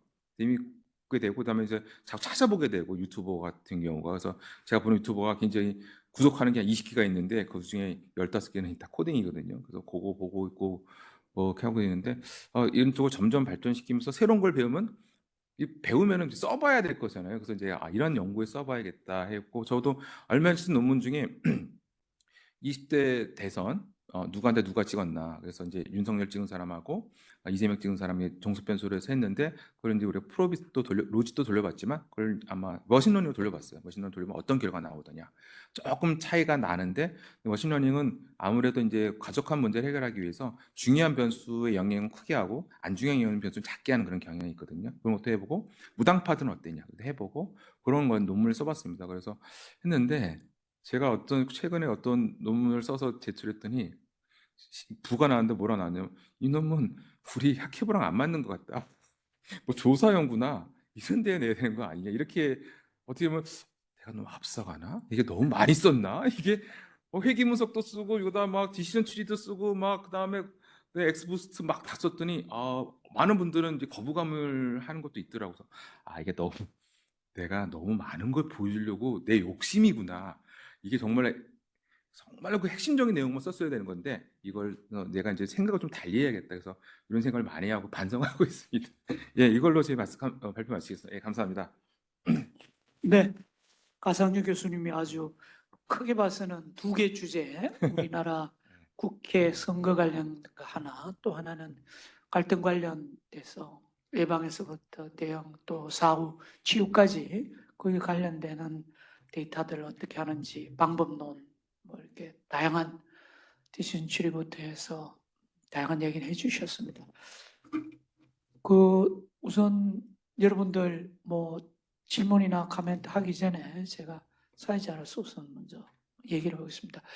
지금 파이썬 쓰시고 또 하는 과정에서 챗GPT하고 상당히 이제 인터랙티브하게 예, 대화하시고 서포트도 받으시고 하는데 지금 예를 들면 조금 전에 마지막에 말씀 주신 그런 어, 의미망 예, 뭐 이런 분석 같은 것들을 좀 한다 그러면 궁극적으로 가면 이게 AI한테 예, 이게 좀 정리해라. 예, 그래서 이런 거 내가 이렇게 분류한다. 이렇게 얘기를 하면 AI가 분석까지 해주지 않을까 이런 좀 너무 앞서가는 얘기인지는 모르지만 지금 같은 경우 보면 우리가 인터뷰를 하잖아요. 어떤 사람과 1시간 대화를 하면 AI가 그 대화 내용을 한 3분 요약해 달라고 하면 3분 해주고 5분 해달라면 5분 요약을 해준단 말이죠. 예, 예, 요약해 준다는 얘기는 그게 의미를 잃지 않고 줄여주는 거잖아요. 예, 그러니까 강 교수님이 얘기하신 그런 차원을 줄여주는 예, 차원 축소하는 거죠. 예, 차원을 줄여주면서 의미는 핵심적인 의미는 그대로 예, 전달되게 하는 그런 건데 지금 이제 우리가 많은 데이터를 가져와서 상당 부분 파이썬을 통해 가지고 내가 수작업하는 이런 것들이 예, 공학 쪽에서 보면 빠르게 지금 어떻게 보면 자동화, 예, AI화 예, 되지 않습니까? 예, 그런 데 대해서는 좀 이게 어떻게 나갈지 그게 음, 진짜 사회학 쪽이나 우리 이 인간 내지는 인간 현상이나 사회 현상에도 좀 공학 같은 그런 게 그대로 적용될 수 예, 있을지 한번 의견 먼저 주시고 음, 또 질문하겠습니다. 예. 저는 당연히 그럴 수밖에 없다고 생각을 하고 있거든요. 그럼 이제 아까 말씀하셨던 그 차원 축소라든지 그 요약하는 거 지금도 요약하거든요. 그게 보면 이제 우리가 TF, IDF라고 하는 그런 기법이 다 이렇게 수량으로 숫자를 변화시키는 거거든요. 그런 것들도 이제 그 많이 나온 단어들, 문장 속에서의 빈도 같은 걸로 해가지고 하는 것들인데 요약하는 거는 정말 쉬운 단계에서 하는 거고 이제 제가 GPT를 전 처음 나올 때부터 썼거든요. 나올 때 썼는데 언제부턴가 얘가 4.0이 되면서부터 그 전과는 확실히 다르다는 걸 느꼈어요. 5.0이 되면 저는 어떨지 겁이 나기 시작하는 건데, 왜냐면 제가 이제 애한테 엑셀을 이렇게 보여주잖아요. 그러면 이게 될 때가 있고 안 될 때가 있고 그래요. 상태가 다른데 엑셀을 딱 보여주면 걔가 이게 이런 변수네요. 그래서 내가 그러니까 제가 이제 글로 쓰면은 이걸 네가 뭐 아까 제가 보여줬던 그 1,000개 한 거 있죠. 근데 어저께 그저께는 못 하더라고요. 근데 처음에 할 때는 가장 많이 여론조사한 곳은 월입니다. 딱 자기가 하는 거예요. 그래서 내가 야 이제는 그다음에 근데 얘한테 이제 그런 네가 한번 분석해봐 그러는데 그 대신 분석할 수 있는 게 있고 아직은 그다음에 코딩만 줄 때가 또 있어요.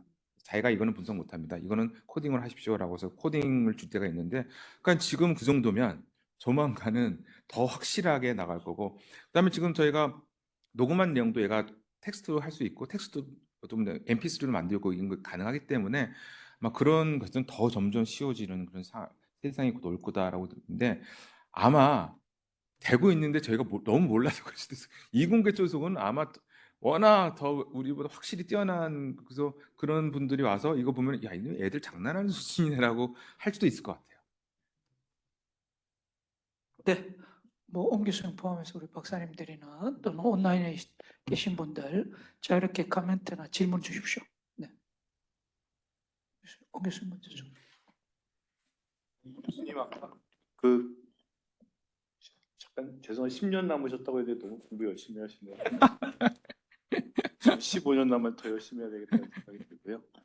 그다음에 그 내용이 많아가지고 그 부가 나온 게 아니고 네. 평가자들이 무슨 얘기인지 몰라서 부가 났어요.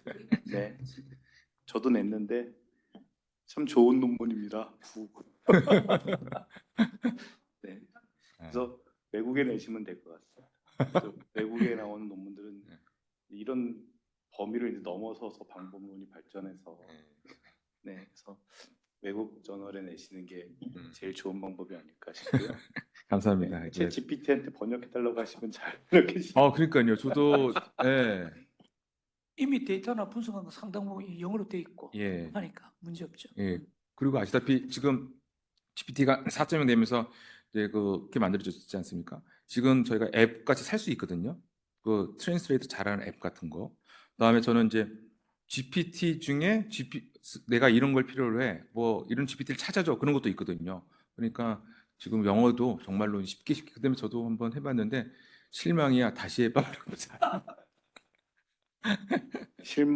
실망이야도 굉장히 중요한 프롬프트 중에 하나이기 때문에 예, 맞습니다. 반드시 칭찬해 주시고요. 예, 정말 훌륭하구나. 그렇지만 요거 좀 해봐 이런 식으로 예, 프롬프트를 넣어주셔야 예, 품질이 올라가는데 사실은 좀 방법론적으로 사실은 이게 갈등 영향 분석이라는 것이나 갈등 문제가 사실은 질적 연구 영역에서 예, 양적 연구로 오고 예, 양적 연구에서 지금 이제 새롭게 머신러닝이나 이제 빅데이터 분석이나 예, 이렇게 방법론의 전이를 통해서 예, 새로운 길을 찾으려고 하시는 건데 예, 이게 어떤 하나의 선택을 하는 것은 아닌 것 같고 음, 목적이 뭐냐에 따라서 예, 질적 연구를 하셔야 될 때도 있고 예, 또 양적 연구를 하셔야 될 때도 있고 네. 또 빅데이터 분석을 하셔야 될 때도 있는 게 아닌가 네. 하는 생각이 음, 뭐 아주 교과서적인 얘기입니다만 그렇다고 하면 각각이 갈등 문제에 있어서 각각의 방법론이 어떤 장점이 있는지를 좀 정리해 주시면 그 조금 더 정리가 되지 않을까. 오해가 있을까봐 드리는 말씀인데요. 이렇게 되면 아마 그 사회학과나 이런 쪽에서는 질적 연구가 그 도출하는 중요한 의미나 이해의 문제가 과연 이 빅데이터 분석이나 양적 연구에서 나올 수 있냐 이 문제 굉장히 강조하시더라고요. 예, 예. 그러니까 그 강정마을에서 그분들이 그런 식으로 통해서 갈등을 겪었을 때 그 심정이나 이런 부분을 이해할 수 있냐. 그리고 그것이 과연 사회과학의 본령이라고 한다면 이런 빅데이터 분석이 이런 것들이 그럴듯해 보이지만 별로 뭐 어떤 함의를 줄 수 있는 건 아니다. 이렇게 얘기를 하시는 분들을 많이 봐서 네. 교수님께서는 어떻게 각각의 방법의 장점을 또 어떤 뭐 상황 이론적으로 볼 때 이런 때는 이런 방법을 쓰고 저런 방법을 쓸 때 저렇게 쓰고 뭐 이렇게 좀 차별화해서 말씀해 주시지 않을까 싶어서 여쭤봅니다. 네. 예, 정말 중요한 말씀하셨는데 아마 이제 제가 너무 간과했던 부분인 것 같아요. 왜냐하면 결국은 이제 이거는 갈등 해결, 예방 이런 쪽에 많이 포커스를 맞춰야 되는데 분석에 포커스를 맞추다 보니까 너는 그런 해결과 지금 뭐 예방은 별로 없고 그랑 어떻게 연결돼 있고 주제가 뭐 너만 그것만 생각하는 거 아니냐라고 어떻게 보면 저한테 한 방씩 빵 때리시는 것 같아가지고 근데 그게 어떻게 보면 내가 그걸 이쪽만 하다 보니까 이게 자꾸만 이제 우리 많은 연구자분들 중에서는 방법 논문 강조하다 보면 이론과 가설을 굉장히 쉽게 생각하시는 분들 많잖아요. 이제 그러다 보면 이제 논문 심사도 이론의 얘기 없고 수는 방법론에 뭐가 어떠고 그 정말 자지구지한 것까지 막 그런 하고 이렇게 하는 사람들 많거든요. 근데 저도 그렇게 빠질 수가 있겠구나라고 하는 좀 제 생각이 좀 들어서 말씀드린 거고 제가 보면 이제 그 질적 연구 굉장히 중요할 수밖에 없는 게 한 건에 저희 아까 갈등 이해음성 같은 경우도 사람 뵙고 그다음에 이제 사람 신뢰 쌓이고 그러면 이제 저희한테 그 다음 단계 중에 하나가 뭐냐면 그분들한테 마지막 이걸 물어봐요. 뭘 여쭤보냐면 혹시 조정 협의체가 만들어지면 들어오시겠냐? 그러면 들어올 의향이 있다라고 얘기하시든지 안 들어올 마음 없다. 그다음에 뭐 마지막 또 물어보면 저희가 또 누굴 만나야 될까요? 누구 좀 소개시켜 주시면 저희가 또 만날게요. 그래서 만나는데 그다음에 이제 갈등 조정 협의체가 만들어지면은 이제 조정가를 뽑아야 되거든요. 근데 조정가는 이제 전문가들을 많이 뽑게 되고 그다음에 이제 공무원들도 한 명씩 뽑게 되는데 이 리스트가 저희가 다 이렇게 있습니다. 이분 중에 뽑으세요. 그러면 그분들이 그때 우리 인터뷰했던 사람들이 했으면 좋겠다라고 얘기 많이 해요. 그러면 이제 신뢰가 쌓이고 그러니까 그 전까지만 해도 야 공무원들 너희들 뭐 해주고 이제 이렇게 되는데 그렇게 되면서 이제 저희가 갈등 조정을 하면서 해결한 적도 있고 하게 되거든요. 그래서 이제 그러한 것들이 넘어가는 단계 속에서 그렇기 때문에 이게 굉장히 중요한데 가끔가다 이제 어떤 연락이 오냐면 조정을 해달라고 연락이 오는데 뜬금없이 조정하면 그분들이 저 사람들이 왜 조정하러 온 거야? 그리고 조정은 그 양측이 인정하지 않으면 조정이 안 되는 거니까요. 그런 신뢰가 또 쌓여야 되거든요. 그래서 그냥 조정은 아무나 뭐 아무 때나 하는 거 아닙니다. 뭐 그렇게 얘기 말씀드리는데 그렇기 때문에 가정예무속이 갖고 있는 그 이해 당사자들 간의 신뢰 구축, 그다음에 해결해가지고 그 과정이라고 생각이 되기 때문에 그런 속에서 저희가 한번 조금 더 이제 아마 제 생각으로는 세밀히 한번 그 관계를 살펴보자는 쪽에서 과학적 연구가 도입되면 좋을 것 같다는 그런 생각이고 혹시 저희가 빼먹은 게 있을까라고 해서 한번 해보는 걸 있을 수 있는데 그게 어떻게 보면 메인이어가지고 정말 핵심을 빼먹는 그런 쪽으로 가게 되면 이건 큰 문제가 발생할 수 있겠구나 이런 생각이 들고요. 그다음에 이제 제가 이제 이런 질적 연구나 양적 연구 같은 경우는 궁극적으로는 이게 아직은 저희가 보기에는 일원화된 것도 없는 것 같아요. 공부 갈등 연구에 있어서.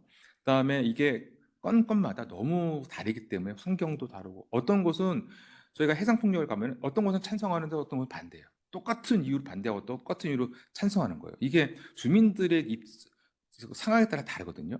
대기업이 들어오는가 반대하고 대기업이 들어온다고 좋아해서 찬성하고 막 이러는 거예요. 그래서 이게 정말로 많아질수록 이게 저희가 보면 이제 일반적 특징이 나타날 수 있는데 1200개가 거기도 쉽지 않더라 이런 생각이 들어서 그런 쪽으로는 아마 이제 이로나 그다음에 이제 그다음에 저희가 이제 저희한테 연락 오는 것 중에 하나가 있는 게 있어요. 혹시 비슷한 사례가 있으면 저희가 알려주십시오. 그럼 비슷한 사례 저희가 알려주고 그러거든요. 그래서 보내주고 그러는 건데 그런 것들로 해서 어떻게 보면 저희가 허브 역할 이런 것 쪽을 좀 생각을 많이 하고 있기 때문에 좀 기여할 수 있는 부분을 좀 생각해 양적 연구 통해서 그런 걸 생각을 많이 하고 있습니다. 예. 네, 네. 네. 예, 안녕하세요. 저 디인정보사회 정책연구센터 전영환 전임연구원입니다. 네. 오늘 교수님 발표 너무 잘 들었고요. 네, 감사합니다. 저는 제가 전공을 지방정부의 재난관리 정책을 주로 했었고 네. 그러다 보니까 지리적 단위를 활용한 거기 지방정부의 디지털 트윈을 활용한 재난관리 예. 이런 쪽 그리고 리질리언스 쪽으로 많이 연구를 하게 됐었는데요. 네.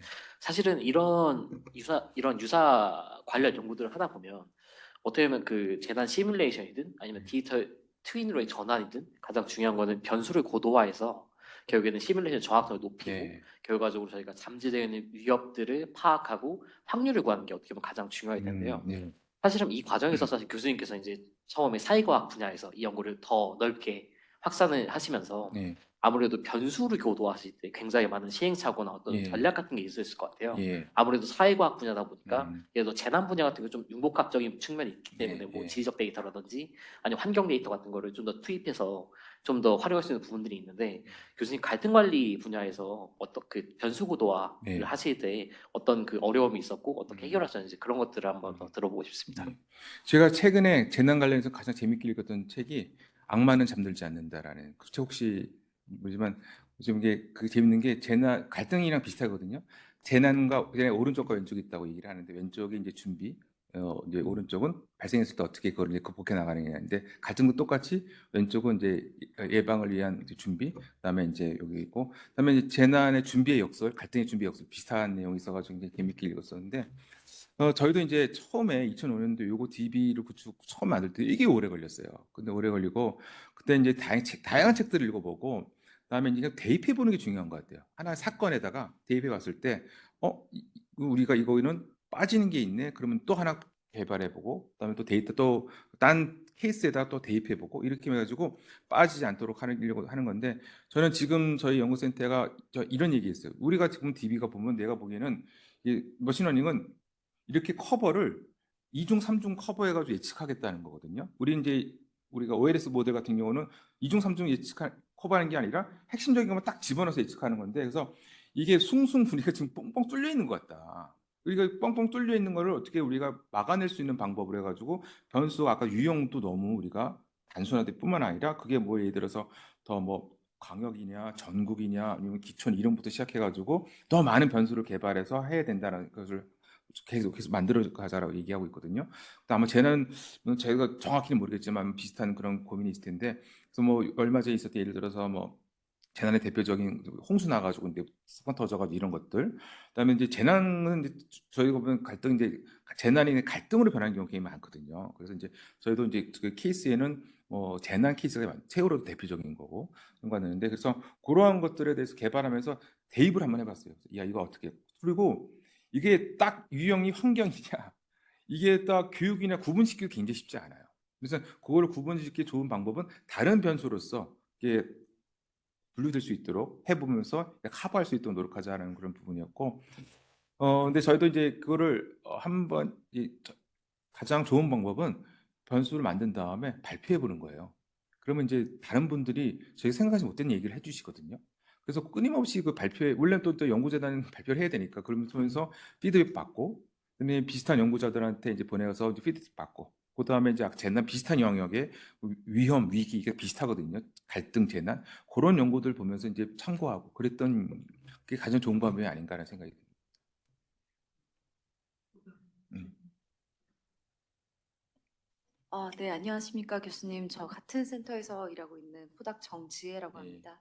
우선 같은 정치학과 출신으로서 이렇게 빅데이터를 통해서 연구를 하셨다는 데 있어서 굉장히 흥미롭게 들었고요. 예.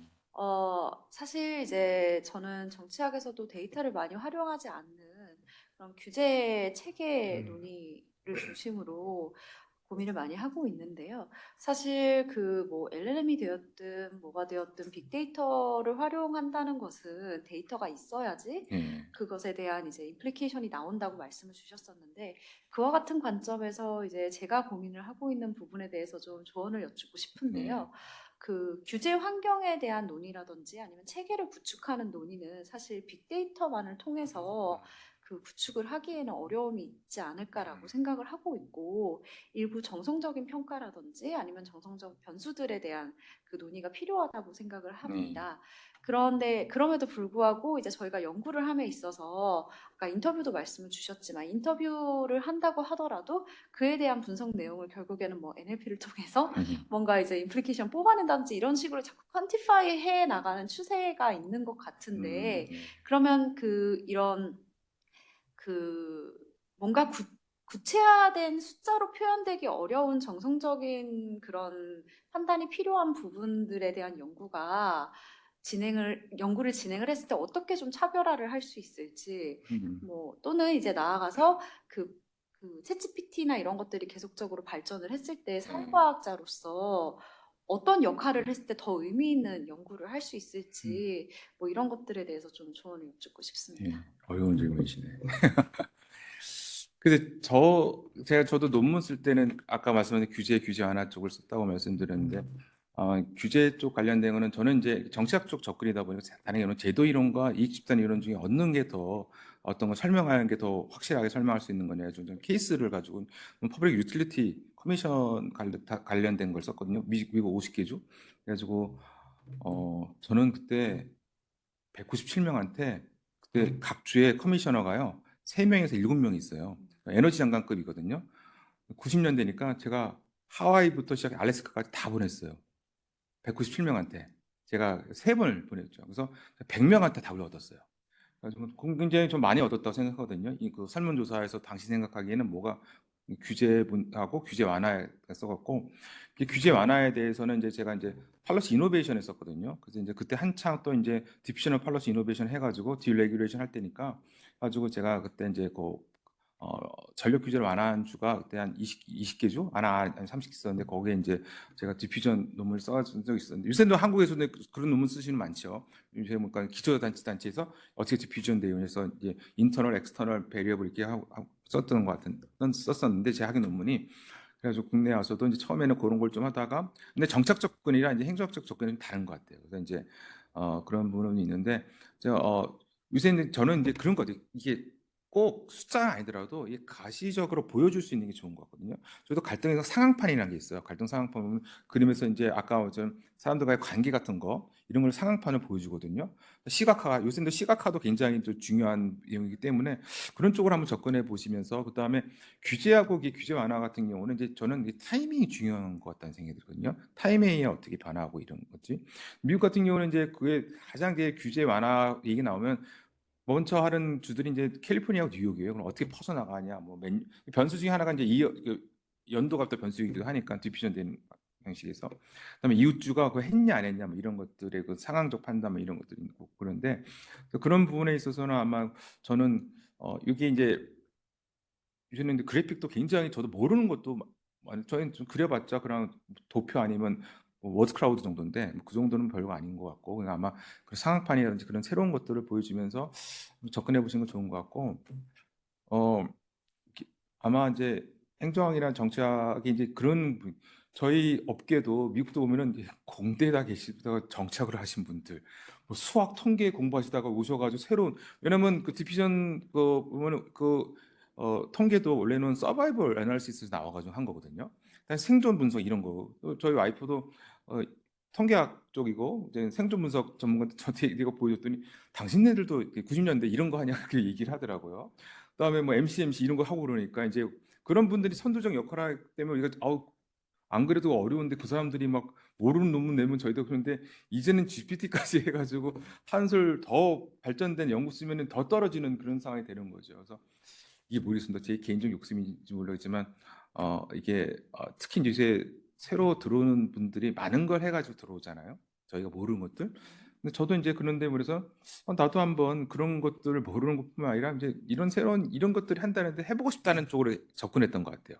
그래서 이제 하고도 끝나고 은퇴하고 나서도 그래서 내가 농담은 그래요. 나 회사 만들 거라고. 그래서 무슨 갈등과 AI 회사 만들어가지고 진짜 내가 교육도 하고 해결에 대한 새로운 것도 해야겠다고 얘기를 하고 그러는데, 근데 저는 제가 구독하는 채널 중에 이런 것도 있어요. 아무것도 모르는데 나만 따라하세요. 하루에 100만 원씩 벌 수 있습니다. 그런 거 있죠. 그걸 제가 봤더니 제가 놀란 게 뭐냐면, 누가 이제 돈을 버는 방식에 이런 거야. 누가 이제 보면 댓글 다는데 댓글을 달면서 이제 아마존한테 포인트를 받는 그런 게 있더라고. 저 몰랐는데. 근데 똑같이 하면 안 되겠죠? 자, 그럼 이걸 어떻게 하냐? 그 리프레이스 하는 프로그램이 있어요. 그 영어를 딱 넣으면요, 바꿔줘요, 내용을. 그래서 그거 올리면 됩니다. 딱 해주고, 그 다음에 동영상을 만드는 거죠. 자, 그러면 구글에서 우리가 이런 프로그램은 갖다 쓸 수 있는 게 있습니다. 가져오는 거예요. 그거 동영상 만드는 이런 프로그램이 있으니까 가져옵니다. 자, 이래가지고, 딱 방금 저희가 그 바다에 있는 그 동영상 만들어서 뚝딱 만들었습니다. 그런 프로그램들이 많아요. 그래서 제가 모르는 세상이 너무 많고 알아야 될 게 너무 많구나라는 생각이 드는 거예요. 그래서 보면 제가 뭐 교수님도 그랬지만 제가 작년부터 골프를 잘 안 쳐요. 이상하게 코딩 공부하면부터 뭐 이렇게 모르겠어요. 이게 에이징 효과인지 모르겠지만 흥미가 확 떨어졌어요. 그냥 그거 보고 있는 게 좀 뭔가 마음의 안정이지 그런 거 있잖아요. 골프 치면 하루 종일 다 버리고 다음 날까지도 막 근데 이거 보고 있으면 뭐 하고 있는 것 같은 그런 생산적인 그런 마음의 안정감. 그냥 유튜브 딴 거 보고 있어도 꼭 그거 안 보고 있어도 그렇게 안정감 있는 것 같아요. 모르겠어요. 이게 누군 그러더라고요. 네, 그러니까 제 후배 그 후배가 산업화 세대는 저렇다는 거예요. 산업화 세대, 그러니까 나 산업화 세대 아니야. 나 저 민주화 세대야. 아니면 좀 더 뒤로 가도 돼. 근데 산업화 세대들은 그래서 막 그렇게 얘기를 하더라고요. 하여튼 저도 이제 아마 우리 그 정 박사님이 하시는 내용에 대해서 조금 더 알게 되면 제가 알게 되면 더 말씀드릴 수 있을 것 같은데 저도 이제 정확하게 어떤 규제 쪽인지 몰라가지고 더 좋은 말씀은 못 드릴 것 같은데 하여튼간에 그런 쪽으로 이제 솔직히 양적 연구가 더 우선적이고 다는 아니거든요. 질적 연구가 되게 중요한 것도 많고 함의도 찾을 수 있는 것도 그렇기 때문에 그런 부분에 있어서는 아마 이제 규제 같은 것도 아마 이제 다른 쪽으로 접근해 보시고 하는 것도 좀 좋은 것 같고 그다음에 이제 그게 이제 제가 논문 쓰게 되면 이제 그 규제라는 게 우리가 캡처 티오리라든지 이 경제학자들이 이제 항상 얘기하는 것 있잖아요.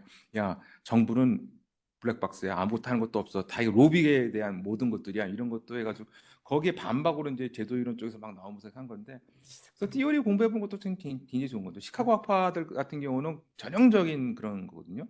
제가 이제 2년 전에 썼던 논문들이 뭐냐면 ESG 기업들이 하는 ESG 아직 다 갈등 관리야라고 썼어요.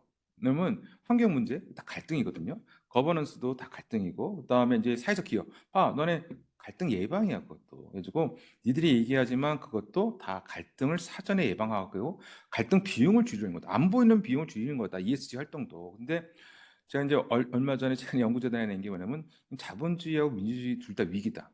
그래서 이제 기업이 ESG 활동 이 정도로 소극적으로 해서 안 된다. 확실하게 활동을 잘해야지만 자본주의 위기에서도 해결되고 민주주의 위기도 해결한다라는 쪽으로 연구해 보겠다고 냈거든요. 뭐 될지 안 될지 모르는데 그래서 이제 그런 부분 사업계에서 어떻게 그걸 보고 있는지 보는 것도 굉장히 중요한 것 같아요.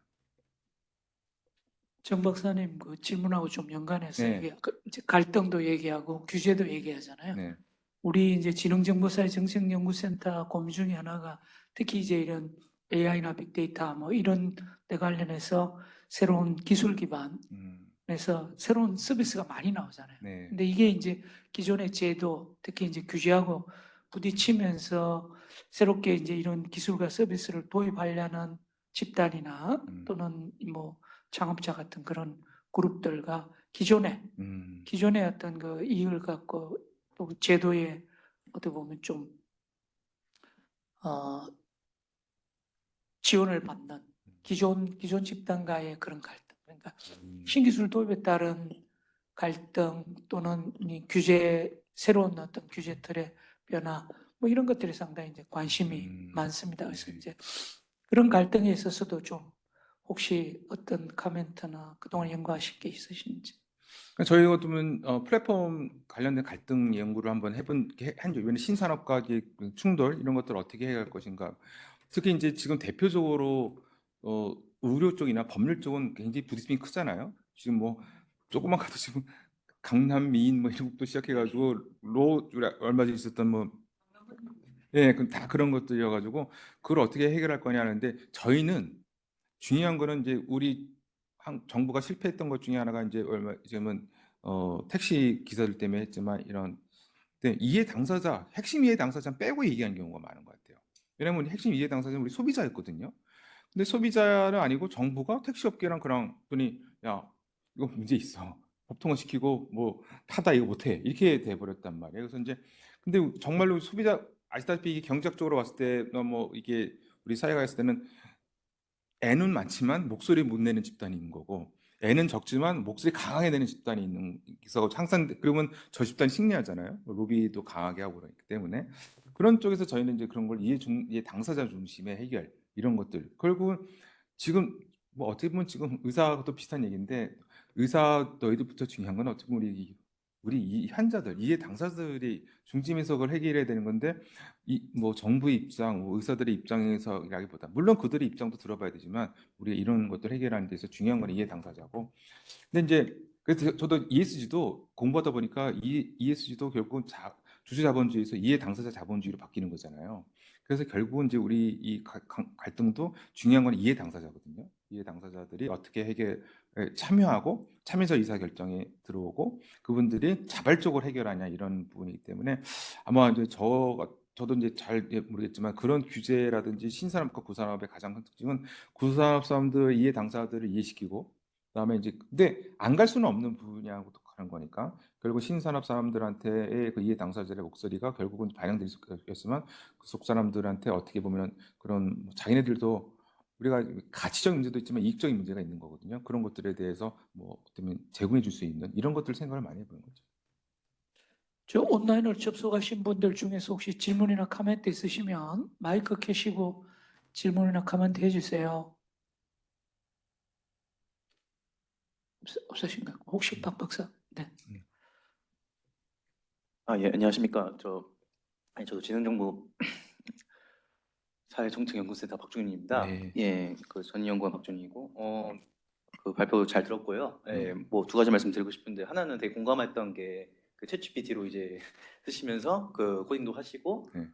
챗GPT가 해석도 한다는 부분에서 저도 얼마 전에 놀랐던 게, 토픽 모델링을 하다가 이제 그 그림을 그리려고, 그 이제 키워드랑 가중치를 그림을 그리려고 넣었는데, 네. 저 시키지도 않았는데요. 갑자기 그 토픽을 해석을 하더라고요. 그거 보고 너무 깜짝 놀랐는데, 근데 읽어 보니까 꽤 말이 된다. 그래가지고 지금 뭐 말씀하셨듯이 GPT-4에서도 이러는데 5가 되면은 이거는 진짜 어떻게 될지 모르겠다라는 거에 들었는데 뭐 잘 활용하면은 네. 근데 그 덕분에 좀 더 생산성이 좋았던 것 같긴 했습니다. 토픽 이제 해석할 때 네. 참고를 하면은 네. 더 도움이 됐으니까요. 그리고 두 번째로 그 갈등 관련해서 이제 조기 용보기를 이제 네. 만들고 싶었던 것 같은데 이건 좀 사회 갈등에 가까울 수도 있는데 그 기사를 맨 처음에 말씀하셨는데 그 이전에 요즘에는 그냥 제 개인적인 생각으로는 뭐 블라인드 같은 커뮤니티나 네. 아니면 좀 더 제도화하면은 뭐 민원 게시판 네. 뭐 없어지긴 하죠. 국민청원 게시판 네. 같은 게 좀 더 이제 기사화된 것보다 빠르게 네. 물론 좀 사회 갈등에 좀 더 집중된 경향이 있지만 그런 이제 신호들이 나오는 거라고 저는 판단을 하고 있고 네. 예전에 한번 제가 블라인드에서 이제 그 경찰 내부 조직에서 그 여경과 남경 간의 갈등 관련해서 좀 올라오는 게 있어서 그거 가지고 페이퍼를 퍼블리시하지는 않았지만 그 교내 과제로 수업 과제로 써본 적이 있었거든요. 네. 그런 식으로 조금 수면 안에 나타나지 않는 그런 갈등들을 네. 좀 이런 식으로 발견할 수 있지 않을까라는 생각을 해봤는데 네. 혹시 관련돼서 이제 교수님이 어떻게 생각하시는지. 그게 저희도 작년에 써서 냈던 내용이고요. 이제 그래서 민원을 아까 말씀한 대로 해서 감성 분석을 해보는 거거든요. 이게 앵글이냐, 피어냐, 뭐 해피냐 해가지고 이제 감성 분석이라는 게 있기 때문에 그걸 통해서 이제 제가 읽은 논문 중에도 그런 게 있어요. 그 권익위에서 한 3만 개 정도 민원을 가지고 어떤 민원이 빨리 반응한 종습 변수가 때는 기간이었어요. 그러니까 이제 요 민원 자체가 앵글, 피어 이렇게 놓고 그러니까 앵그리한 거 같은 뭐 피어가 반응이 빠르고 뭐 이런 게 쓴 게 있었거든요. 감성 분석을 해가지고 감성 분석 굉장히 어떻게 보면 자연어 처리를 하는 그런 부분이 민원을 다 끌어왔는데 근데 크롤링을 끌어오고 그 단어 자체 하나하나를 감성 분석하고 그다음에 그리고 또 이제 변수화시키고 그런 부분이기 때문에 말씀하신 대로 저도 민원에 대한 내용은 이제 저희가 어떻게 보면 조기 경보의 핵심이다라고 얘기하고 있고 두 번째는 아까 이제 SNS라든지 이런 게 있는데 그건 가입된 게가 안 됐고 가장 요새는 요새는 커뮤니티에 뭐 입주자 대표회의라든지 뭐 어머니들의 뭐 이런 것들이 가장 핵심이라 그래서 그런 SNS까지도 이제 그런 연구들이 많이 진행되고 있어서 그런 걸로 저희도 하겠다라고 했었던 건데 그런데 이제 그것도 모르겠습니다. 그 심사자들이 이해 못하신 건지 아니면 이게 뭔가 이렇게 메릿이 없었는지 모르지만 일단은 그 본선에 떨어졌는데 그렇게 해서 그래서 저는 조금 더 이거를 다시 한번 확장시켜서 어떻게 써볼까 좀 고민을 하고 있고 지금 고민만 많이 하고 있다. 어떻게 써야지 생각을 하고 있습니다.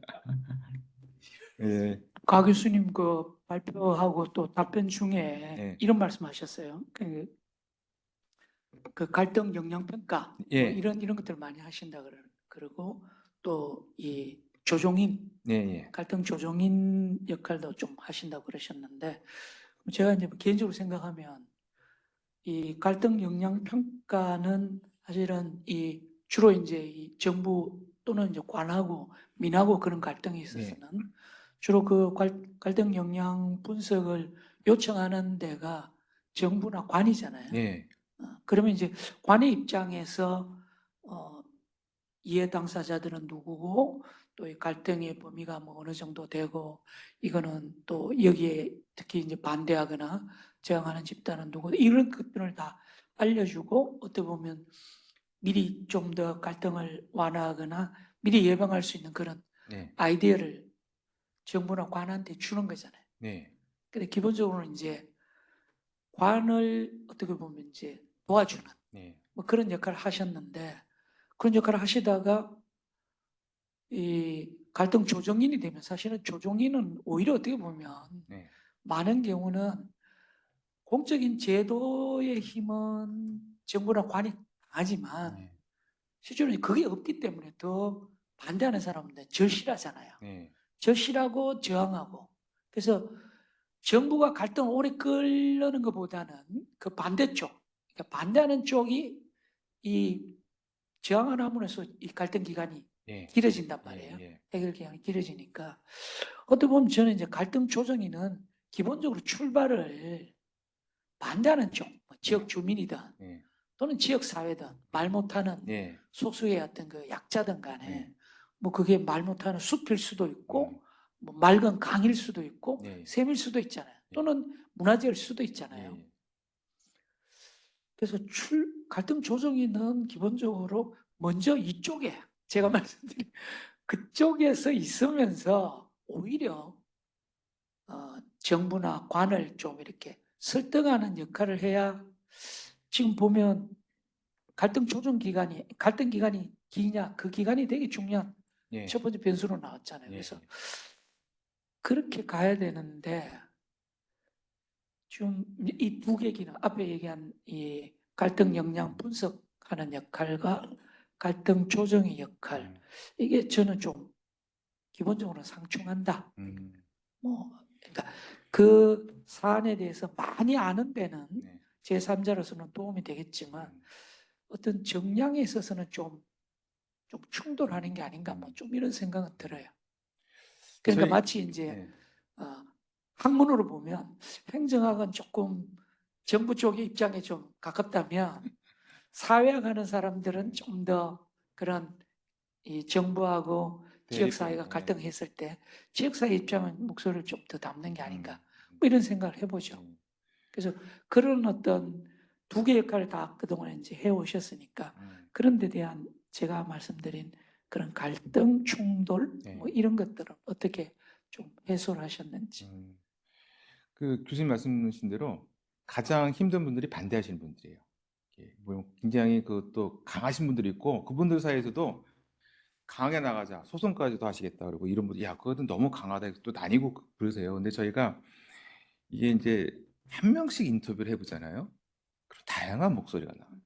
같이 계실 때는 흡사 다 똑같은 것 같았는데 한 명씩 저희가 그래서 한 명씩 만나거든요. 한 명씩 두 명이 한 명씩 만나는데 난 솔직히 찬성이야 이러신 분도 있고요. 나는 네 그리고 뭐 근데 이제 반대하신 분들도요 강하게 뭐 야 너네 100억 이렇게 얘기하지만 테이블에 오시면 그런 얘기 안 하세요.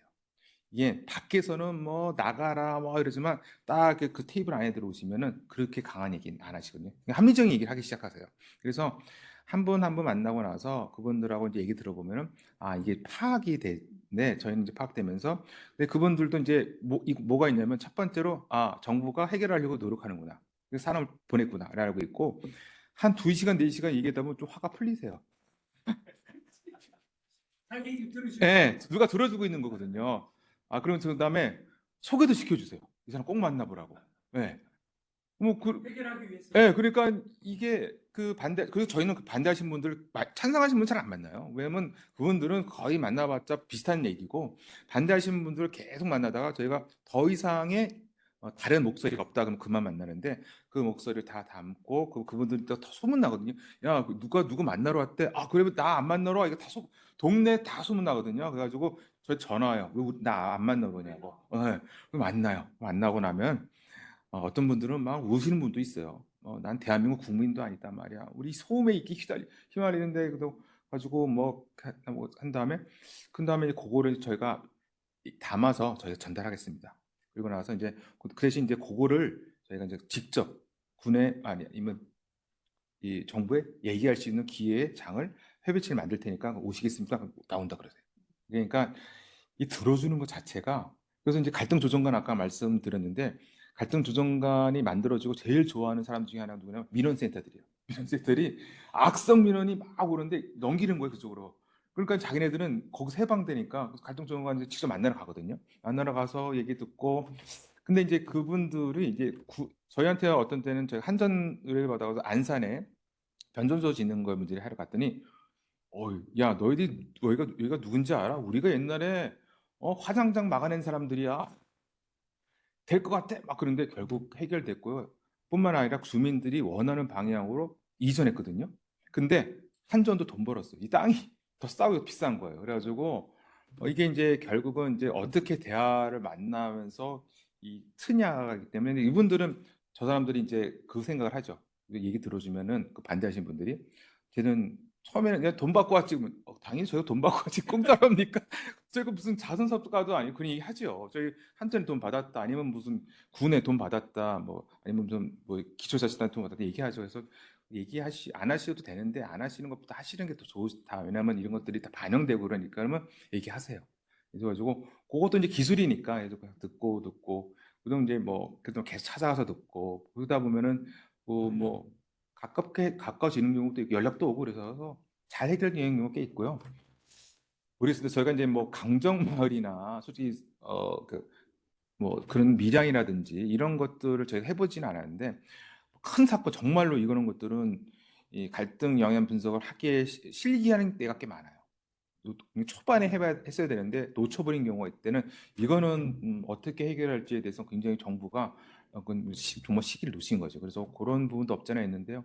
그래도 원래 갈등의 함성은 갈등이 발생하려고 그럴 때쯤 하는 게 제일 좋은 거거든요. 그래서 그런 아까 이제 교수님 말씀하신 대로 그렇게 되면은 주민들하고 이제 신뢰가 그런 게 쌓여가지고 그분들도 저희를 믿고 들어오신 경우가 꽤 많죠. 그럼 직접적으로 갈등 관리에도 적이 없으면 네, 저희 아마 너무 좋은 저희 저랑 같이 이제 갈등 예방서 좀 많이 하는 교수님이 저보다 더 많으신데 그분이 얘기하시는 거 보면 너무 재밌어요. 저희 개장수 만나라는데 커피 전문점 만났는데 냄새가 몇천 마리 키우가 뭐 만 마리 키우시 그런 분들이에요. 그러니까 이제 자기는 중소래요. 네, 그럼 또 시작해가지고 이게 갈등이라고 하는 분야가요. 정말로 저희가 양주 갔더니 원주민과 이주민의 갈등 이런 것도 있고요. 그다음에 농가에 가면은 또 이제 돼지우리 이것도 좀 냄새 때문에 갈등 엄청납니다. 그런 사업인 거죠. 네. 혹시 다른 질문 없으신가요? 없으시면 오늘 가상준 교수님 아주 좋은 발표 또 답변에 아주 유익하게 또 성실하게 답변해 주셨습니다. 자, 그러면 오늘 저희들 지능정보사회 정책연구센터의 기획 프로그램 마치겠습니다. 감사합니다. 네, 감사합니다.